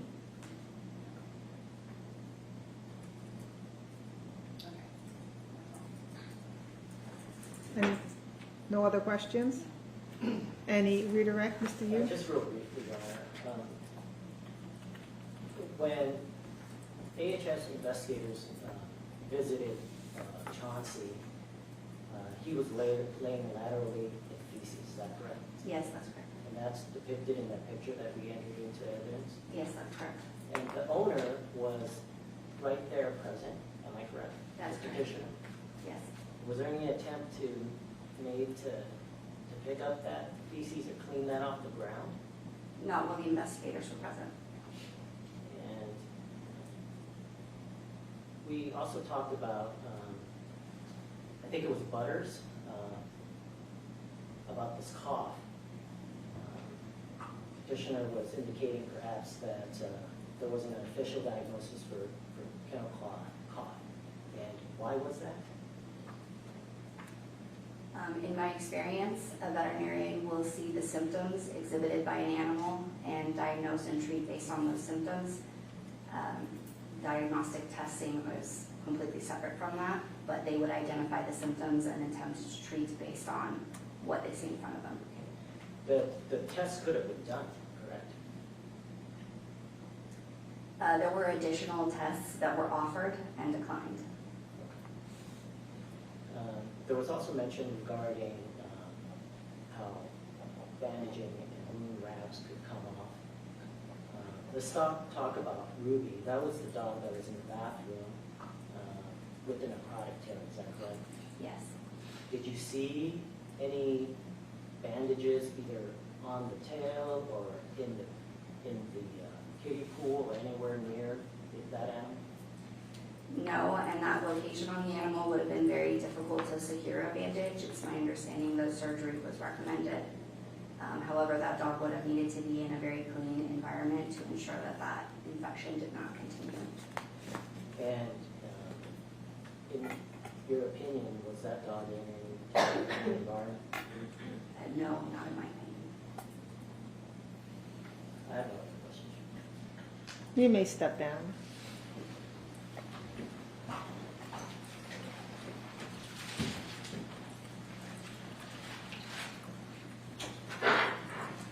State calls Sergeant Basie.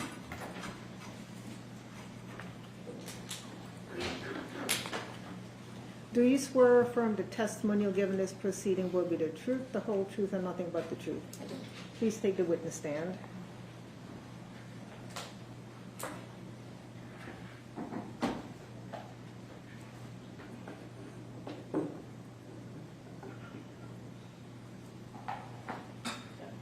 Yes.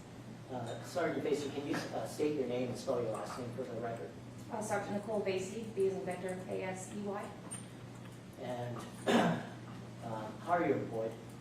I'm currently a police officer with the city of Chandler. And how long have you been a police officer with the city? I've been a police officer for 15 years, and the last 4 years I've been the rank of sergeant. I'm sorry? The last 4 years I've been the rank of sergeant. Okay. And do you have any do you hold any special certifications that would be relevant to this case? Yes, in 2014 I obtained my Certified Humane Investigator certificate that I obtained through the University of Missouri. And how long did it take for you to obtain that certification? It was 3 different courses that were 40 hours each, so a total of 120 hours. And did you receive any post-academy training having to do with animal crimes? Yes, over the several past years, I've taken probably 10 to 15 different courses offered through either the Humane Society, AZ Post, or Maricopa County Sheriff's Office. And you're basically the animal cruelty officer for the Chandler Police Department, is that correct? Correct. Is there any unit in the city of Chandler that, is there any animal cruelty unit in the city of Chandler? No, there's not. So you being, well, sorry that. How many animal cruelty investigations have you been involved in? Since 2011, I'd have to say either involved in or the case agent over 100. And how did you become involved in this investigation? I was contacted by an officer on the 8th of September regarding a case where there were some dogs that were trying to, that rescue was trying to get back, and they were seeking advice on what they should do and how they should proceed.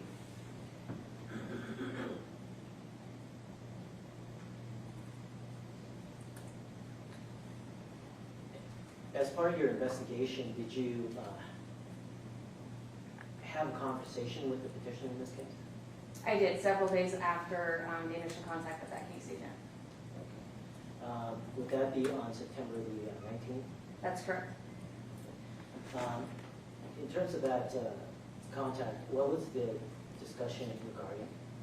I had a conversation about the petitioner receiving medical care for some of the dogs that received notices. We had talked about the two particular dogs in question that a rescue was trying to obtain back. She made clear that she was not going to give back. We also had talked about her possibly working with the Humane Society and surrendering some of her dogs to get them adopted quicker. You just mentioned somebody requesting dogs returned. Would that be Butters, a dog named Butters and a dog named Choco? Correct. And that request was made by a individual by the name of Rebecca Arizona, is that correct? Yes. And she was upset essentially that she was not getting any updates regarding the conditions of these two animals, is that correct? Correct. As a part of, did you, in terms of your discussions, I think you mentioned that part of the discussion was to talk about the 5 dogs that Arizona Humane Society had ordered her to take to the vet, is that correct? Yes. And did she confirm that she did take these dogs to the vet? She had advised that she did, and I had let her know that I was going to be following up with the vet office that she chose to get a copy of those records.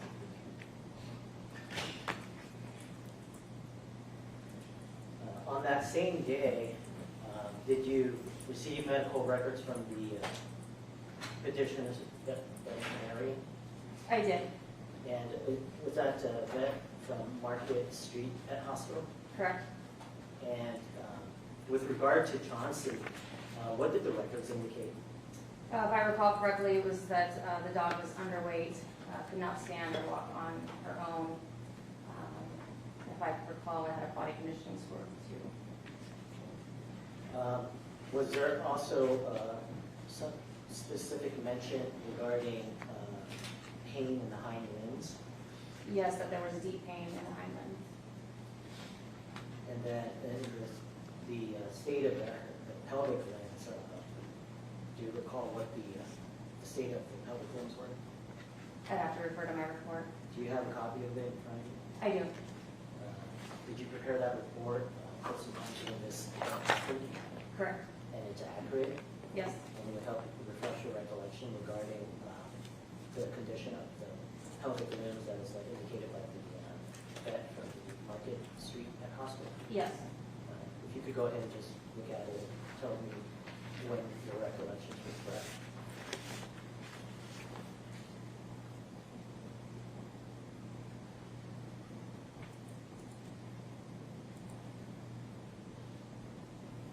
Are you talking about the deep pain that's present in the hind limbs for Chauncey? The pelvic limbs for Johnson.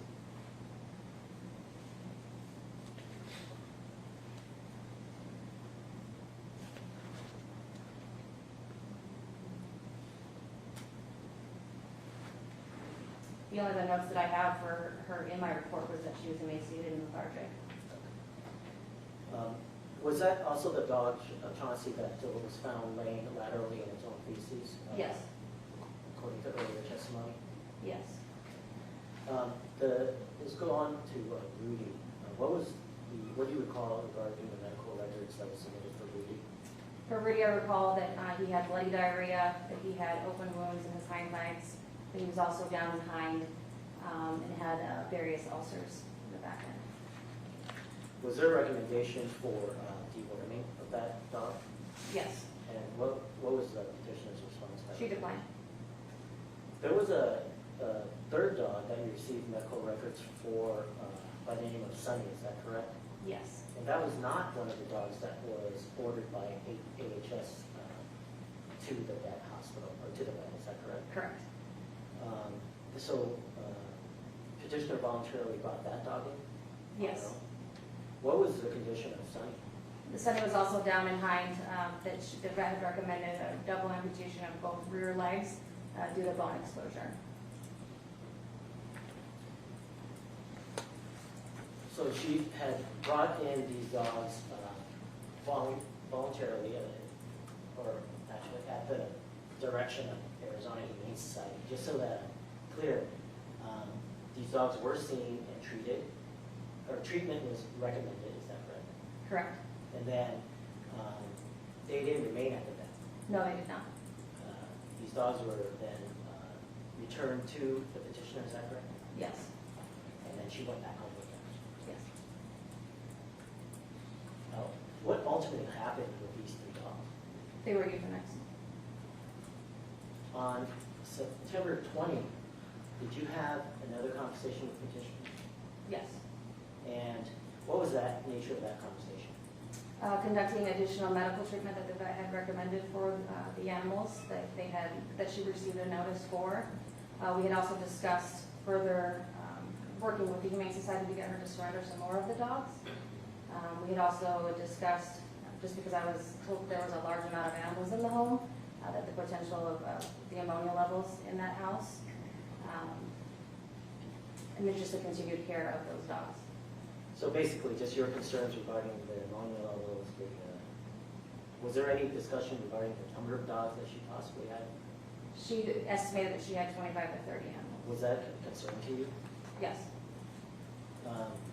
Did you also discuss the injuries that were observed on these dogs, or the conditions of these dogs? The ones that were taken to the vet, yes, and just ensuring that they continued treatment with that vet. Did you speak about wound care? And just ensuring that they continued wound care, got the appropriate treatment, changing the bandages. At some point in time, because there's so much going on in terms of what you did you make a comment that perhaps she was in over her head? Yes, I did. And what was her response to your She agreed that she was. 2 days, at the close of that conversation, did she agree to follow up with the recommendations of the veterinarian? Yes, to make additional appointments with the vet. 2 days after this conversation, did you have a conversation with Dr. Jennings from the Market Street Pet Hospital? I did. Did you discuss Chauncey? Yes. And what did Dr. Jennings say in general about the condition of Chauncey? That she was very sick. Did he essentially confirm the reports, the written reports from the vet hospital? Yes. And what condition was there a discussion regarding Sunny? Yes, that she was anemic and that she needed to have both rear legs amputated. And the bone exposure that was earlier mentioned in the report, did the doctor confirm that? Correct. She had an appointment that day if she was healthy enough to have both legs amputated. Did you have a discussion with Dr. Jennings about a dog named Ruby? Yes. And not to be confused with Rudy, was this the first time that you've heard of a dog named Ruby? It was, yes.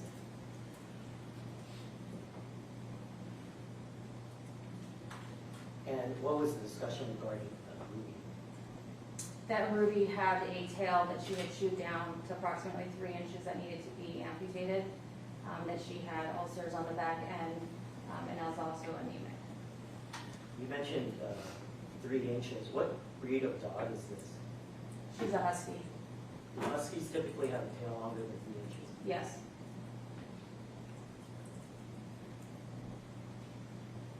There was no, prior to this report, there was no mention of Ruby in any of the Arizona Humane Society reports, is that correct? Correct.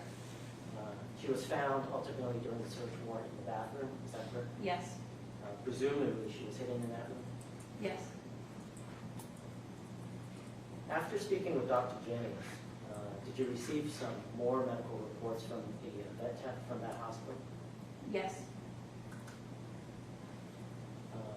The reports, what did that report indicate? The 2 that were sent that day were 2 additional dogs that we were not aware of that the petitioner brought in that were deceased already. So, you know, in addition to bringing these 3 dogs that were ordered by the Arizona Humane Society, she brought in 2 deceased dogs. Yes.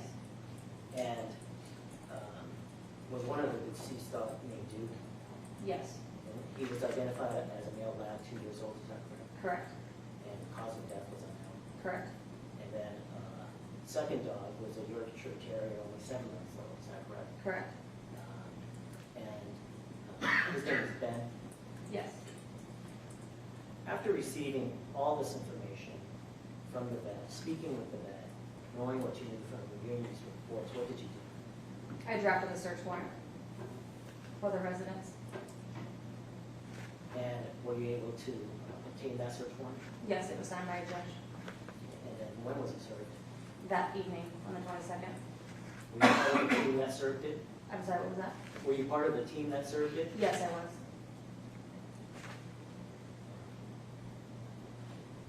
Can you tell me, I guess essentially what happened when you arrived at the Kessler location? I arrived on scene and contacted the petitioner in her vehicle. She had actually called the police department out of concern for some other people that were near her home. I contacted her and let her know that we had a search warrant for her residence and that we'd be going inside to check on the welfare of her animals. She stated that I would not like what I was going to see, and then she proceeded to escort the team through the backyard because there was a concern for her mother, so we wanted to find her first. So she was warning you about the horrific conditions that you're about to observe? She stated I would not like what I was going to see. And then what did you see when you went into the yard? A lot of debris, the smell of feces, urine. I do recall a single dog in the backyard. I recall seeing a bunch of bowls that were either empty or turned over, mainly a lot of clutter. And then I just recall the smell of ammonia getting stronger as we approached the back door. And did you observe any water? I did not. The testimony, you were sitting next to me when investigator Jesus was talking. Do you agree with her description of the yard? Was that consistent with what you observed? Yes, it was. Did you make entries at home? I did. And talking generally, how big would you estimate this home to be? Under 1,000 square feet. And what happened as you made entry in the home as that patio door was open? A large amount of animals, dogs came running out. Some were mobile, some were dragging their hind end. They all immediately rushed us, the investigators. And then most of them were looking at the water bowls, trying to drink water. But those water bowls were empty. Correct. Did you make any did you make note of any general conditions of the animals that you saw at that point? I noticed that some of the animals appeared thin, some of them had bandages, open wounds, filthy, dirty, covered in urine, feces.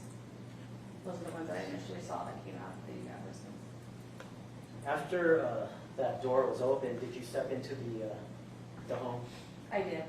What happened as you stepped into the home? My eyes immediately began to water. The back of my throat was starting to burn, and it was very difficult to breathe And why was that? due to the ammonia levels. What did you smell? If if any? Urine, ammonia, feces, what I recall is like infection, like a necrotic skin. And then just overall, just a foul smell. Infection, that would be like rotting flesh? Would that be an accurate description? Yes, I didn't see that right when I walked in, but that's just what it reminded me of. Did you see, what did you see crates in there? I did. How would you describe that? When you walk into the kitchen, there was crates that were stacked. There was crates stacked in the, I guess what you call the dining area. Crates stacked in the living room near the front door to where you couldn't access the front door.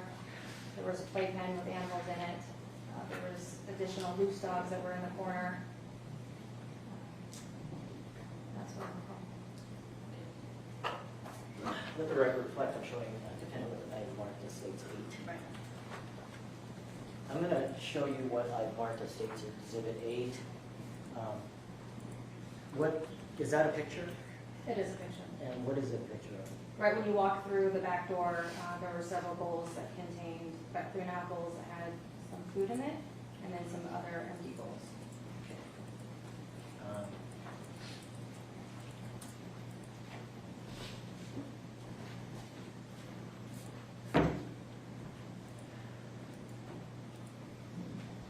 You mentioned that there would have been about 3.5 bowls of food inside that patio area.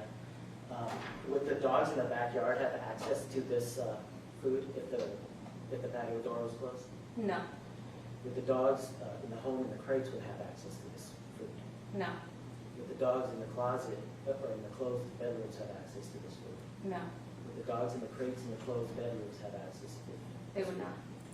Would the dogs in the closed bathroom have access to this food? No, Would the dog in the garage, in the closed garage have access to this food? no, Would the dogs in the garage and the crates have access to this food? no.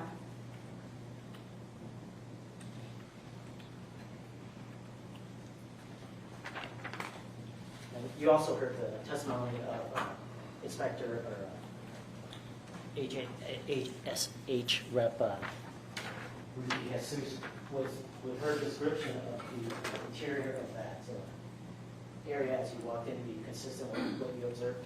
Yes, Did you make entry into the kitchen and living room areas of that home? yes, And Your Honor, did I make a You did not. motion? I'd like a motion to make that exhibit correct. Any objection to State's Exhibit 8? 8 is admitted. What did you observe in terms of the condition of the kitchen and living room areas? just like the overall rooms. Yeah, just the condition, like what you observed. Several crates stacked, a lot of clutter, urine, feces on the floor, various blankets, dirty towels, 2 couches that didn't have crates on them that appeared to be used, presumed by humans or dogs that were free roaming, and just a lot of debris throughout the house. Did you observe any of the crates with more than one dog in it? Yes, Can you describe the judge what he saw in the dining room? there were some crates that contained 2 or more dogs in them. They shared the same kennel that were stacked on top of other dogs that were across the kennels. Did you make note of the conditions of the puppy pads and the towels that were in these crates? Yeah, they were caked with feces, soaked with urine, and then the crates had bowls that were either empty or turned over. Did you observe any water in any of these? None of the crates had water. In terms of water in the house, what is your recollection as to water in the house? I did not see any bowl that contained any amount of water. In the entire house? Correct. How about the yard? I did not see any. The only water that I saw, was when the Humane Society provided water to the dogs that exited the house. What about the garage? No water was seen. You heard also the testimony as described by Ms. Jesus. Would you agree with her description as to the living and kitchen area? Yes.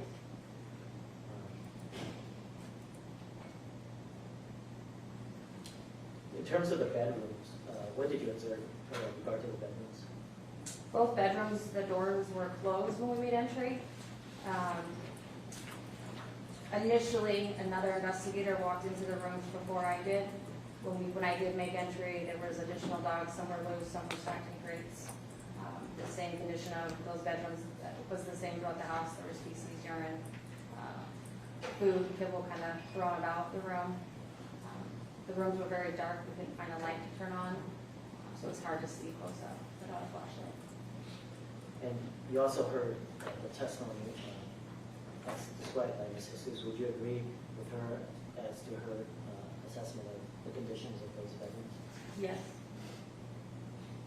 And then, moving on to the bathroom, what did you observe that was in the bathroom? Initially, there was dogs in there, 2 of them. When I actually went back in, the dogs had actually been removed, and on the floor it was caked with feces and urine. You couldn't access the toilet area, and then the tub was empty at that point. It was also dirty. You couldn't access the toilet area.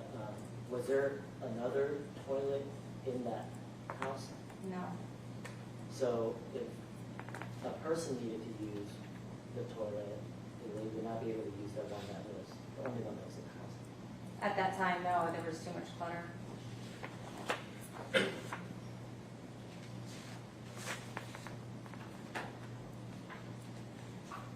And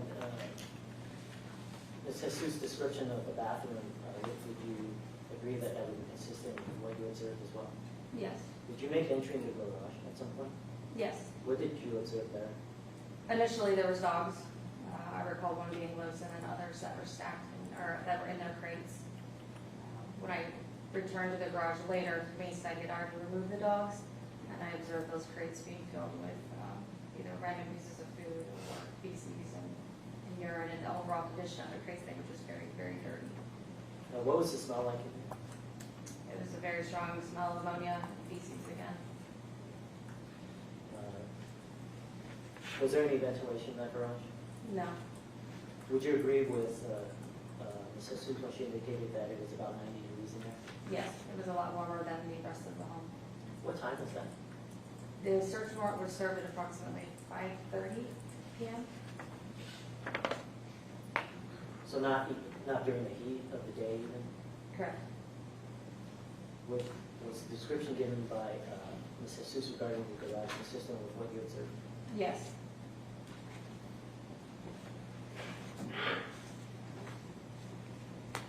Now, with regard to food, based on the conditions of the backyard that you observed, the bedrooms, the bathroom, the garage that you just talked about and described, would you consider access to food in those areas to be adequate?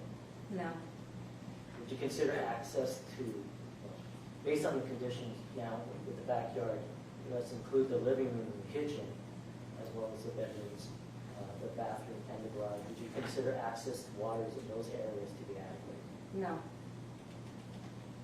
Based on what you observed of the conditions of the backyard, the living room, the kitchen, the bedroom, the bathroom, the garage, would you consider those areas as you just described as being adequate shelter?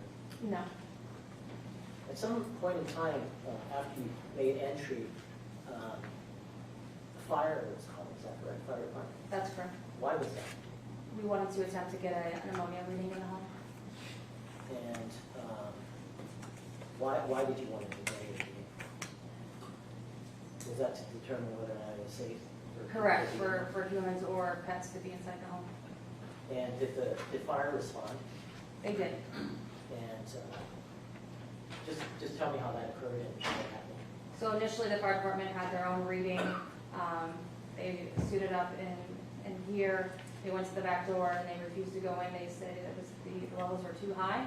So they had suggested a industrial hygienist be called to the scene to give a better reading of the various levels throughout the home. Was that at that point in time that the decision was made to evacuate the home? Correct.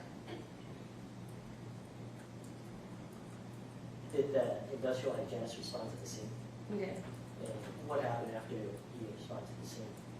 He advised that the readings were too high for us to be inside and suggested several hours of ventilation with the doors open and the windows open to try to bring those ammonia levels down before we made re-entry.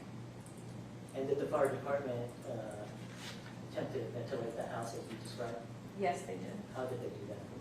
Opening the front door, the back door, the windows, and adding several fans, industrial-sized fans, to get those levels down. Was there somewhat of an urgency to get some of these animals out of the home? We were concerned, yes, through the medical state and also because of the ammonia levels. And as a result of that urgency, what did the fire department personnel do? They assisted in bringing the dogs out to the Humane Society so they can then take custody. Before they made entry into the home, did they don rubber boots? They did, yes. Did they don disposable coveralls? Yes. Did they don rubber gloves? Yes. Did they go in there with self-contained breathing apparatuses? Yes. And after they did that, did they in fact remove some of the dogs? Yes, they did.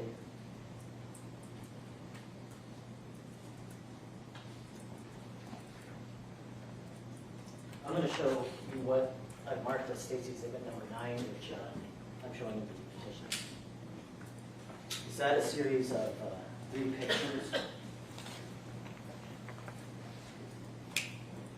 Yes. And what do those pictures depict? Starting with the first one, I'm sorry. The first one shows the fans that were installed by the fire department to air out the home. Do you want me to continue? Yes, please. The second photo shows personnel from the fire department in full gear with breathing apparatuses and rubber boots walking through the living room area. And the third picture again shows two members of the fire department, and the third one was the hygienist walking through the home with the rubber gloves, the suits, and the breathing apparatuses. State would move for admission of State's 9. Any objection? States 9 is admitted.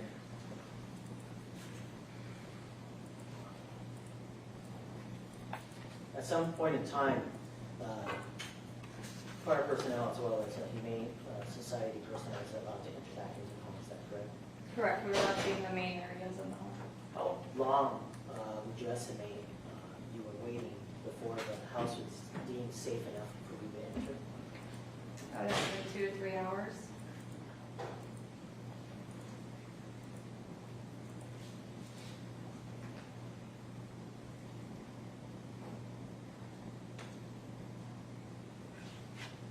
How many dogs were ultimately removed from the home as a result of the seizure? 55 live and 5 deceased.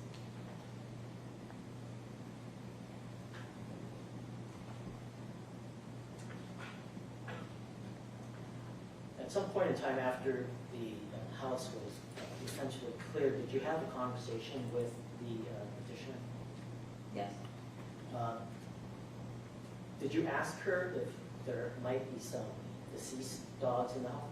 I did. Why did you ask her that? Based on my training and experience, typically individuals who have hoarding tendencies sometimes will place deceased animals in freezers. And what was her response when you asked her if she had any deceased dogs? Initially, she stated no. I explained that I was going to check the freezer, and that's when she indicated there was at least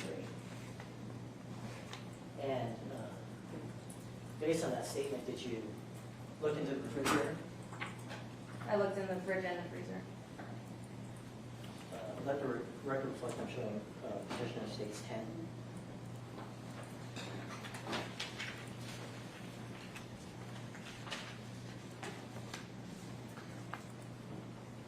Can you, is states 10 a series of pictures?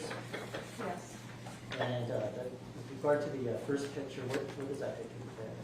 This is a picture of the freezer when you first open it, where you can see human food, and then down below bags or puppy pads that are rolled up. What do you see on the second picture? This is a puppy pad that was rolled up that contained what I believe to be feces and urine. Was that basically a closer picture of what you observed? A close-up of what? Yes. Okay. And then the third picture? The same. It was a black bag that contained another animal that was wrapped in a puppy pad. And then the next picture? This would be one of the deceased animals that we discovered. So you opened the wrap essentially and discovered. Correct. The next picture. Saying once we unwrapped the puppy pad, there was another deceased dog. And then the next picture. Saying this was another deceased dog that we discovered. And what's the condition of the puppy pad that dog's grabbed to? There's to be urine and feces. State would move for admission of state's 10. Any objection? State's 10 is admitted.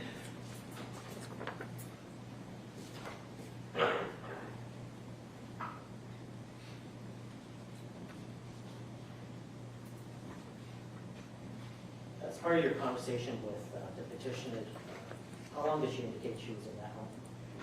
Approximately 4 years. Did she indicate that she was operating a rescue out of that home? Yes, for less than a year. So she took responsibility for the care of these animals, like admitting to you that she operated this rescue. Yes. Now,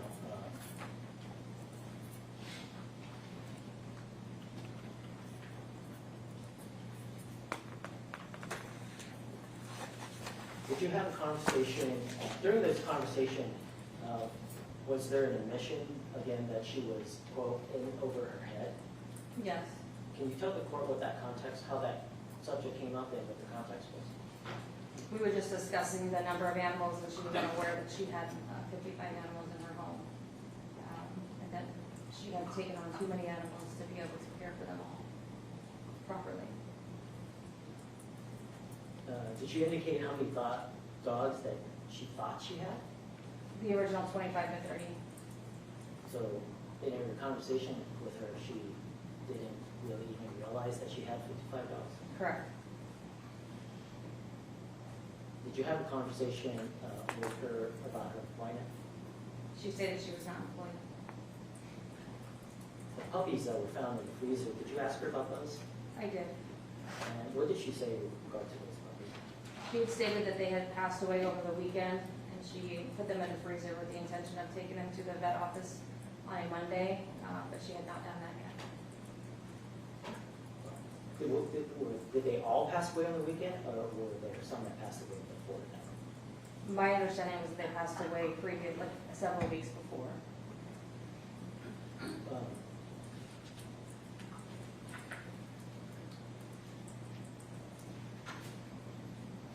But regardless, they passed away while they were under her care. Correct. As part of your interview with her, did she tell you that she would take dogs out of their kennels and clean their wounds and put medicine on them and then rebandage them? Yeah, she said that she did that. Do you feel that this was a truthful statement? No, I do not. Why do you believe that it was not accurate? Due to the status and how the dogs were, the crates, how filthy they were, the urine, the feces, the conditions of several of the dogs and their injuries, whether it be open wounds, blood present, bone exposure, I didn't feel as though that they were being changed as often as she had indicated. Specifically, did you make note of a dog by the name of Victory? Yes, I later learned her name was Victor. What was Victory's condition when you observed it? Her rear legs were bandaged. They were covered in feces and urine. The bandage was so tight that it had, to me, it appeared to be able to grow into her skin. And it was extremely swollen compared to her front paws. And I just remember smelling infection and seeing the skin that was, appeared that was dying or dead. What happened with Victory? Victory was ultimately euthanized. She also indicated to you that she would let dogs out of the kennels, rotate them 3 times a day. Did you find that to be an accurate statement? No, I did not. She said that she would fill their water bowls 3 or 4 times a day. Would you believe that that was an accurate statement? No. She said that she would change the pee pads and towels in these kennels 2 or 3 times a day. Would you believe that that would be an accurate statement? No. She also indicated to you that she had an open feeder. Is that correct? Yes. Would that be accurate? When you first walk in the back door, those 3.5 bowls, those were open and 3, yes. But again, there were, how many bowls would you estimate of food was there in that feeder? If I recall, 6, I believe. full bowls? 3.5 if we were to combine them all together. And that was food for 55 animals, is that right? Correct. And many of them did not even have access to it. Correct. Did she indicate to you that these dogs had access to water all day? Yes. And would that be accurate? No. She said that she was also always cleaning. Would you describe that statement as an accurate statement? No, I would not. So overall, what you observed in terms of the conditions of the dogs, these statements that you made, would that be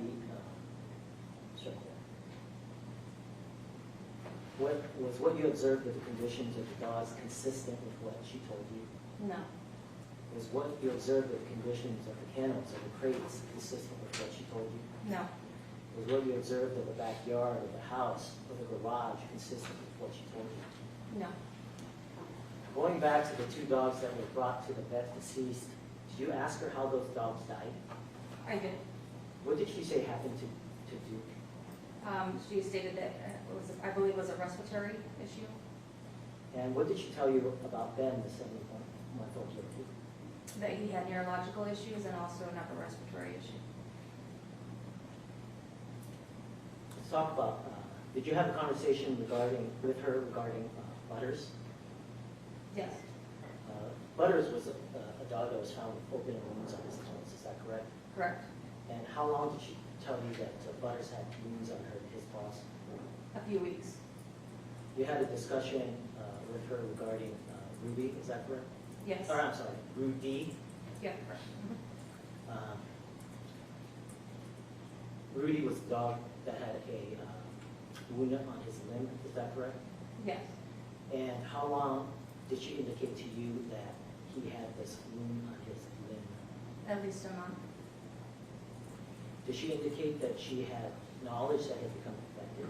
Yes. Did she indicate to you that she knew that he was chewing on it? Yes. Did she indicate to you that she knew that the bone was exposed? Yes.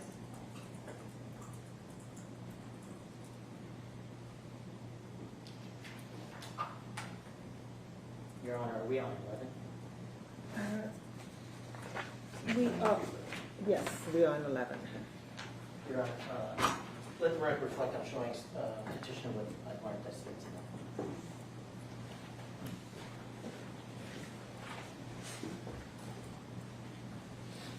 I'm showing you what I've marked that states Exhibit 11. Is that a stapled photographs, 2 photographs stapled together?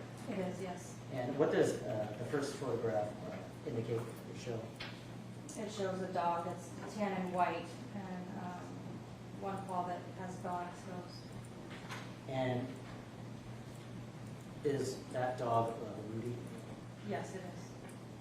And what's the second picture? It is a close-up of the back rear paw with the bones exposed. And Your Honor, could I have states 1?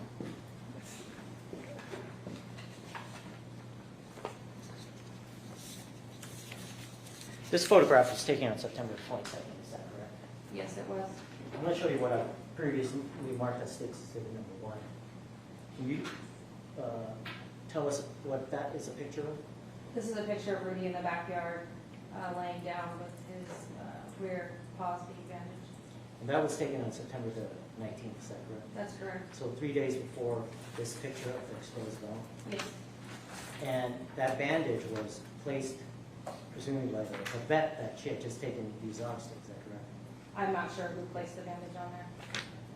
And 3 days later, the condition of the dog is seen in exhibit number 11, is that correct? Correct. Without the bandage. Unbandaged, bone exposed. Yes. They would move for admission of 11. Any objection? 11 is admitted.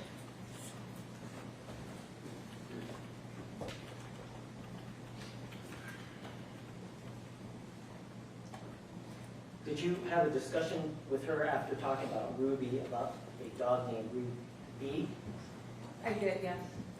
And was that the dog that was found in the bathroom? Yes, The dog with the husky tail that was chewed down to 3 inches? correct.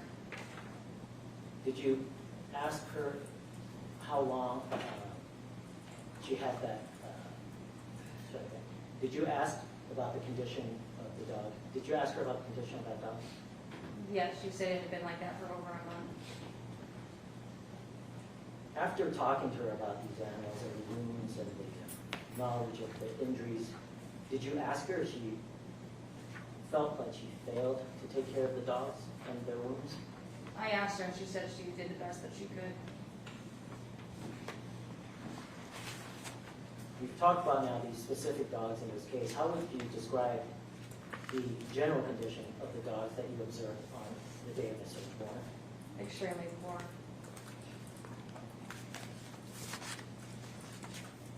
Some of these dogs have special needs, is that correct? Yes, Would that be the majority of them? correct. And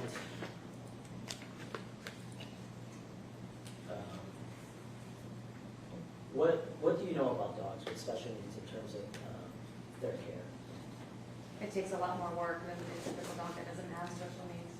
In terms of if they're down in hind, making sure that they don't drag themselves, ensuring that they don't have open wounds, ensuring that they don't lay in their own feces or urine if they're not mobile, ensuring that it's cleaned up immediately if they do soil themselves. That's the basis. Are you familiar with a condition called knuckling? Yes, my understanding is where the front paw is bent forward, so the dog is then walking on the paw that's now bent forward. Walking on the knuckle, essentially? Yes. And did you observe dogs that had this condition? Yes. And if these dogs aren't cared for and they're allowed to drag and allowed to walk on their knuckle, is it likely that injuries can result? Yes, open wounds. If those open wounds aren't treated, it can lead to infection.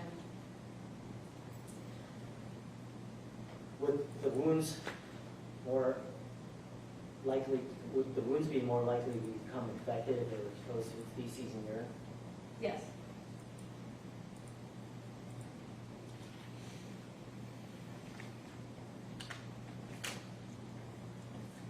In your opinion, Sergeant Bessie, would these wounds be exacerbated or caused by the conditions that you observed personally in the petitioner's home?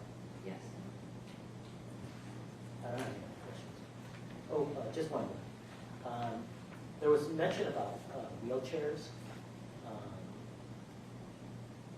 Petitioner indicated that perhaps maybe there might be empty boxes of wheelchairs. Did you observe wheelchairs in the home? I did in the garage. And were they in boxes or out of boxes? These ones that I saw were not in boxes. And did you observe any of the dogs in the home utilizing any wheelchairs? None of the dogs utilized the wheelchair. No other questions? You may cross-examine. Can you describe what dog was knuckling? I'd have to refer to the medical notes. I don't have that in front of me. Was a dog described as knuckling in any vet record? I'd have to refer to the vet notes. There were several vet records that were sent to me, and I'd have to look through them. Is there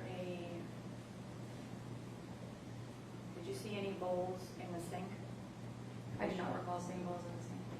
Did you see any dishes, like dog dishes, in the dishwasher? I did not open the dishwasher.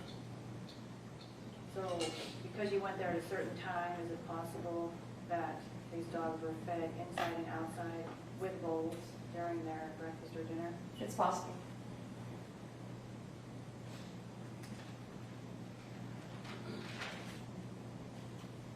You said there were 2 to 3 dogs in a kennel, is that correct? Correct. How many dogs were actually in a kennel? I don't have that number. I don't know how many were free versus in kennels. Did you witness 3 dogs in a kennel? I recall seeing at least 2 to 3 dogs in kennels, yes. I said 3. My recollection is 2 to 3. So pictures would show that there's 2 2 with 3, right?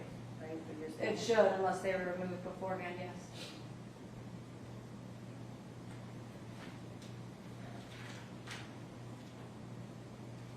You used the word hidden when you said there was a dog hidden in the bathroom, is that correct? That was my word. Yeah. It was behind a closed door. You used the word hidden. Yeah, I could say that it was hidden and behind a closed door. Because you didn't see it right away behind a closed door. Correct. You mentioned decline of care regarding diagnostics or vet records, correct? Yes.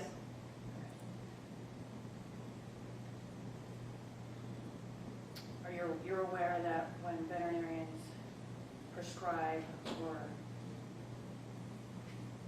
state that you could do a number of items, you could get diagnostics or medicine, or there could be a number of things done with a particular animal, that you do not have to necessarily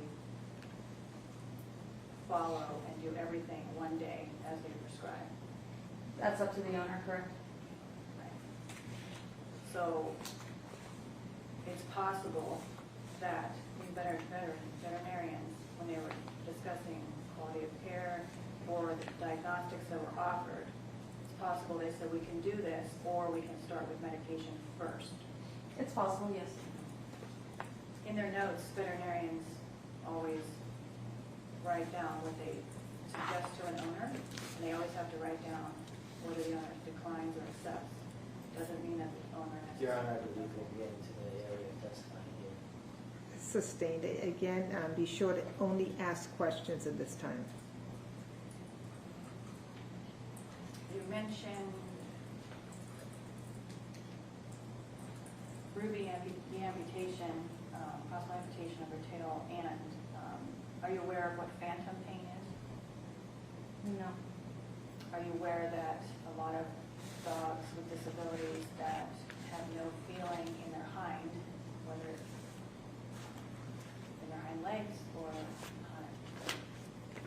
their hind, including their tail, they often have something called phantom pain, where they believe that there's pain, so they just start chewing. Have you ever heard of that? No.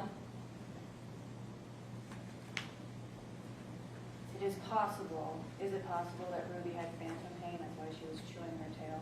I don't know that answer.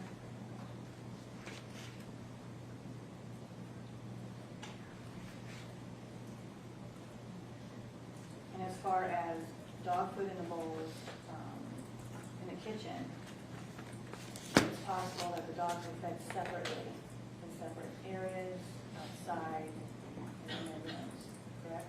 It's possible, yes.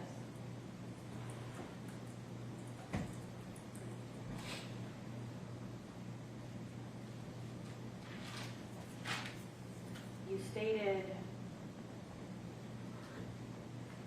the comment was made, she did the best she could. Correct. Okay, do you remember when that happened, that conversation happened, took place? At the police department during our interview.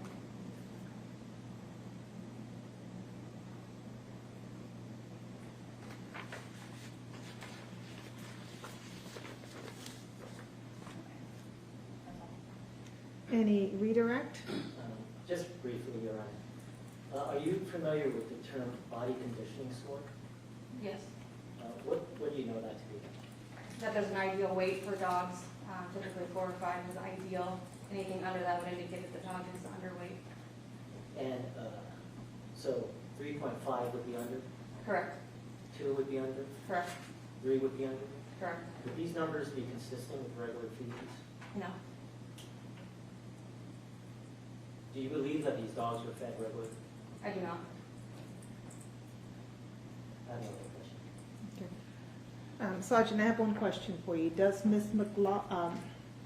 McKinley live alone? No, she does not. She lives with her mother, or she lived with her mother. She lived, so there were 2 people who lived in that home. Correct. Okay. Any additional questions based on the court's question, Ms. McKinley? Yes, based on that, how old is the petitioner's mom? I believe she was 80, in her 80s, 84. During your conversations with, well, did you talk to her mom? I did not know.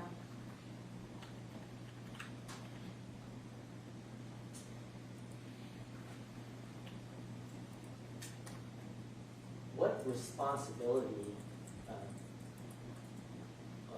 strike that. Did you have a conversation with the petitioner regarding her mom's responsibility with regard to these dogs? During the interview, when we were discussing the fact that there was no water in the bowl, she had made the statement that her mom did not fill those water bowls. So it was indicated to you that responsibility to feed or to put water in the bowls was put upon her 84-year-old mom. When she was not home, yes.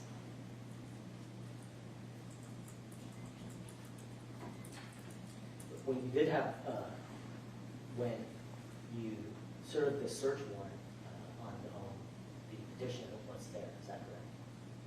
She was in the driveway, yes. And there was no water at home. Correct.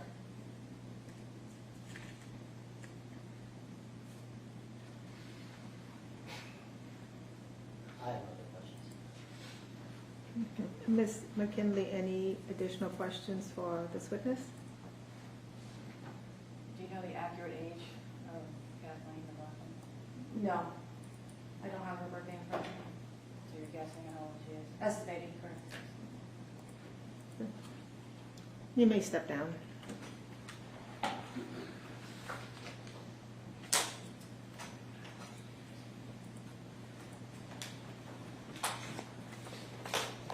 State restroom.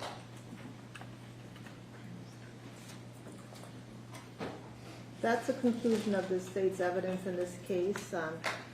At this point, Ms. McKinley, is there any evidence you'd like to present? No.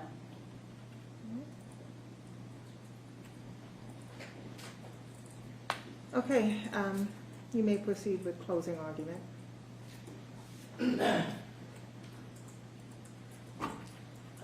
Your Honor, this is a person who twice acknowledged that she was in over her head. And yet, even after having admitted that, she never got any real help. She makes excuses.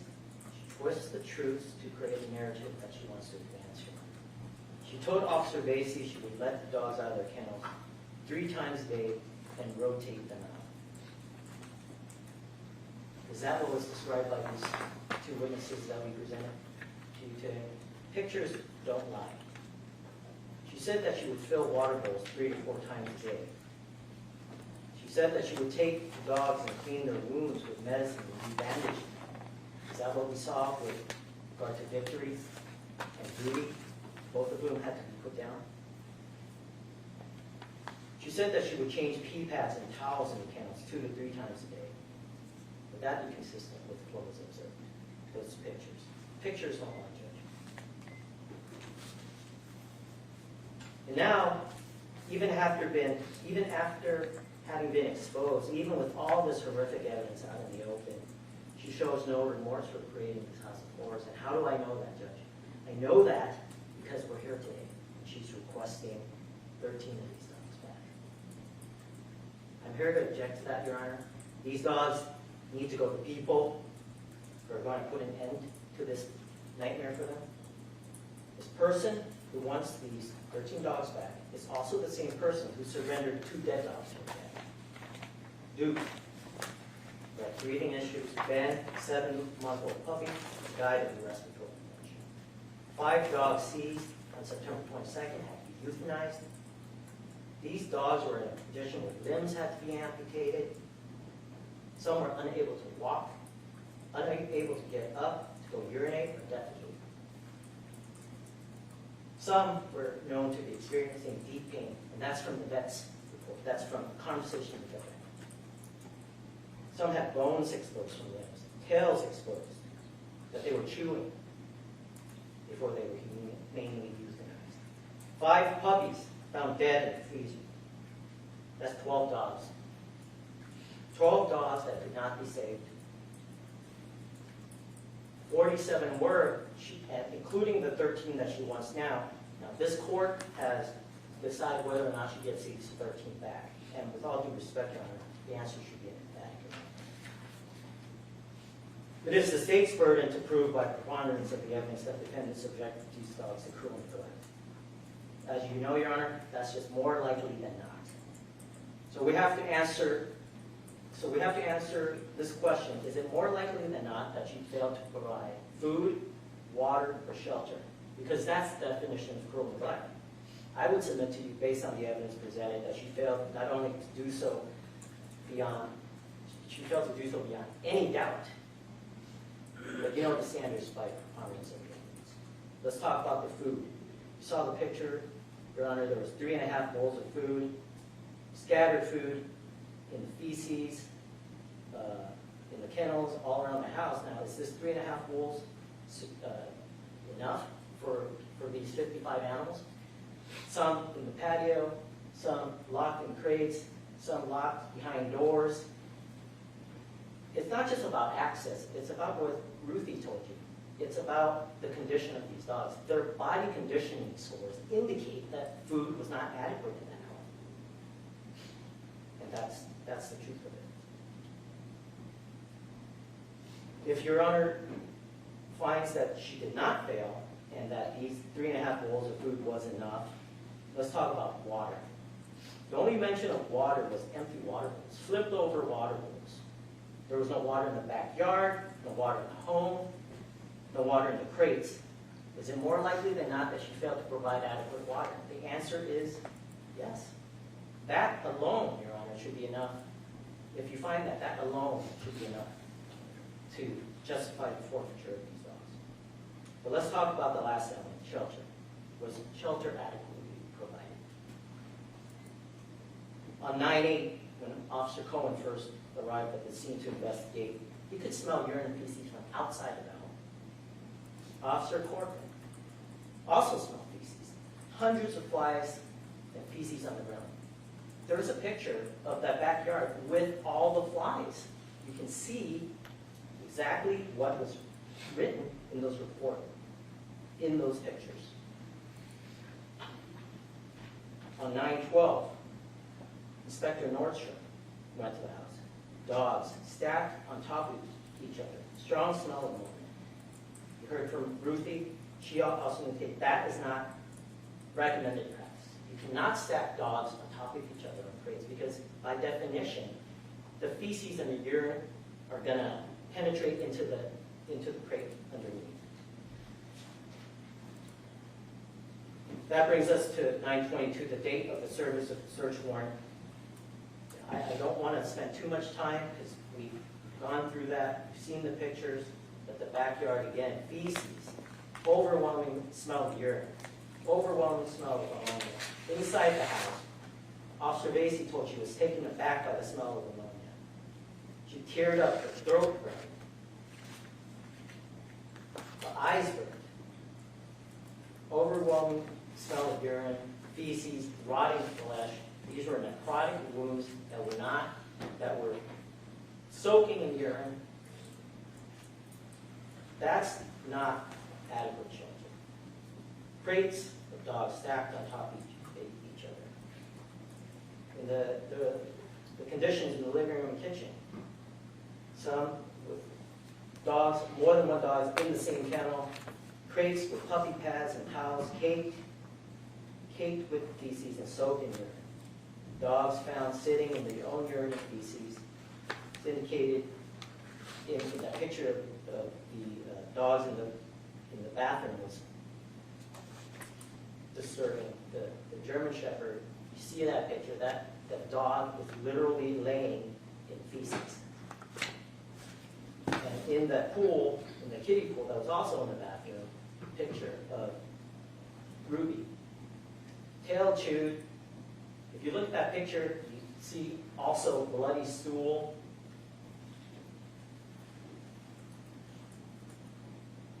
The garage, 90 degrees in there, dark. Bedrooms are dark. Bathrooms are dark. She didn't have lights on even for these animals. They open the door, it's dark in there. 90 degrees, dogs stacked on top of each other, overwhelming smell of urine and feces. Floors covered with urine and feces. These were the conditions that were observed in the home. The fire department had to go there. Let's talk about that for a little bit. Ammonia levels were so high that they were forced to order everyone out of the house. Fans had to be set up, windows and doors open in order just to have the ammonia levels drop to safe levels. Before they could even go in, because there was an emergency to get some of these dogs out, the firefighters had to be suited in rubber boots, coveralls, rubber gloves, respirators. This was the kind of shelter that was provided. This was the kind of shelters that these dogs with special needs were subjected to. This shelter, I would argue, was inadequate for even regular dogs, but somewhat lost in all this is that these are special needs dogs. These are the most vulnerable dogs of the dog population. They all have medical conditions that require special care. Their conditions were certainly exacerbated and caused by the lack of care. The abhorrent conditions that she created in this house constituted inadequate shelter and is the very definition of cruel neglect. I would ask you to uphold the seizure and deny the commission's request to retain custody of those 13 dogs. Ms. McKinley? If you may stand if you would like to. If you feel more comfortable being seated, you may do that as well. Whichever you feel more comfortable doing. Thank you. Your Honor, I would like to say that my home was improperly condemned by the city. It was kind of a spectacle when everything happened. My home is livable. I've been living there for 7 days. It is bright. Every room has lights. Dogs were not kept in dog spaces. Dogs were fed on a regular basis. Just because when you come into a home and you just see it at dinner time doesn't mean they weren't fed. Your Honor, if I could interject, and I apologize, I just want to note that this is a closing statement, so whatever she says is not part of the evidence. In terms of new testimony. Right. You are limited to arguing what was presented during the hearing, not what you would have testified to if you chose to testify. Okay. Okay? Okay. A lot of the dogs that arrived to me arrived in the condition they were in, including, no, Chauncey, am I allowed to talk? You have elicited some testimony from the witnesses that some of the dogs were in poor condition when you got Right. them. Oh, I see. So yes, you can present that as part of your closing argument. Okay. Specifically, Chauncey, as some of these dogs in poor condition arrived 2 or 3 days prior to animal control coming. So, and the vet records show that they arrived in the condition they were in. It's not due to my neglect or not being able to provide vet care for them. All of these dogs did receive vet care and were under advisement for the vet. I know the emotions are high and the sensitive nature of this entire situation. My home is, like I said, it's livable. Friends and family have stayed over, and the dogs that I'm asking for are family members.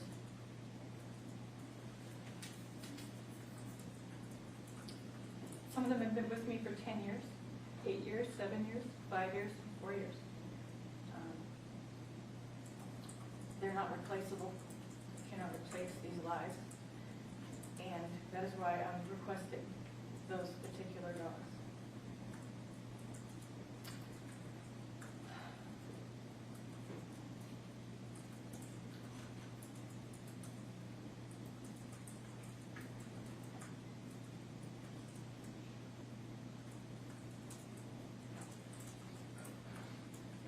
All of the dogs during this time did receive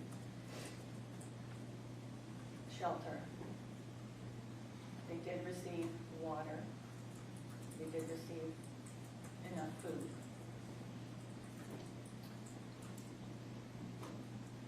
And I'm just asking the court and Your Honor for these particular dogs. That there's a reason that I continue on is for the dogs. And safety. I mean, they're family members, but they also provide a lot of safety and security to myself and my home. So I'm requesting only these dogs.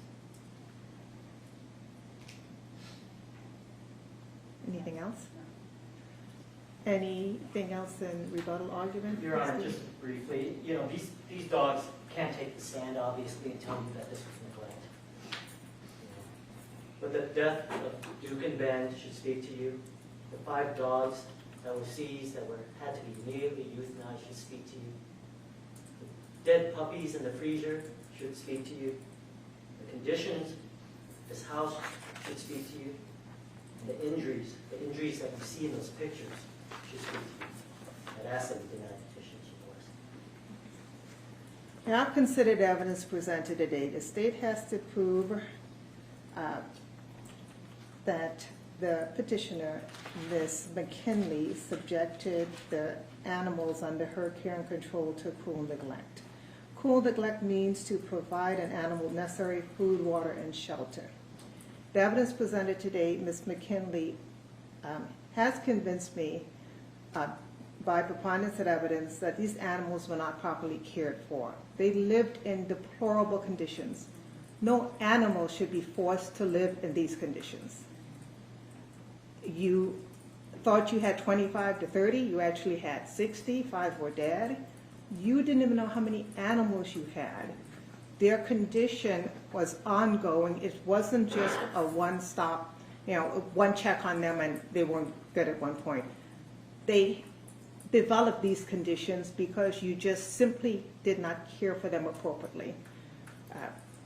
They were sitting in their own feces and urine, developing sores, could barely walk, were malnourished. You may have thought you were taking care of these dogs, but it's clear they weren't.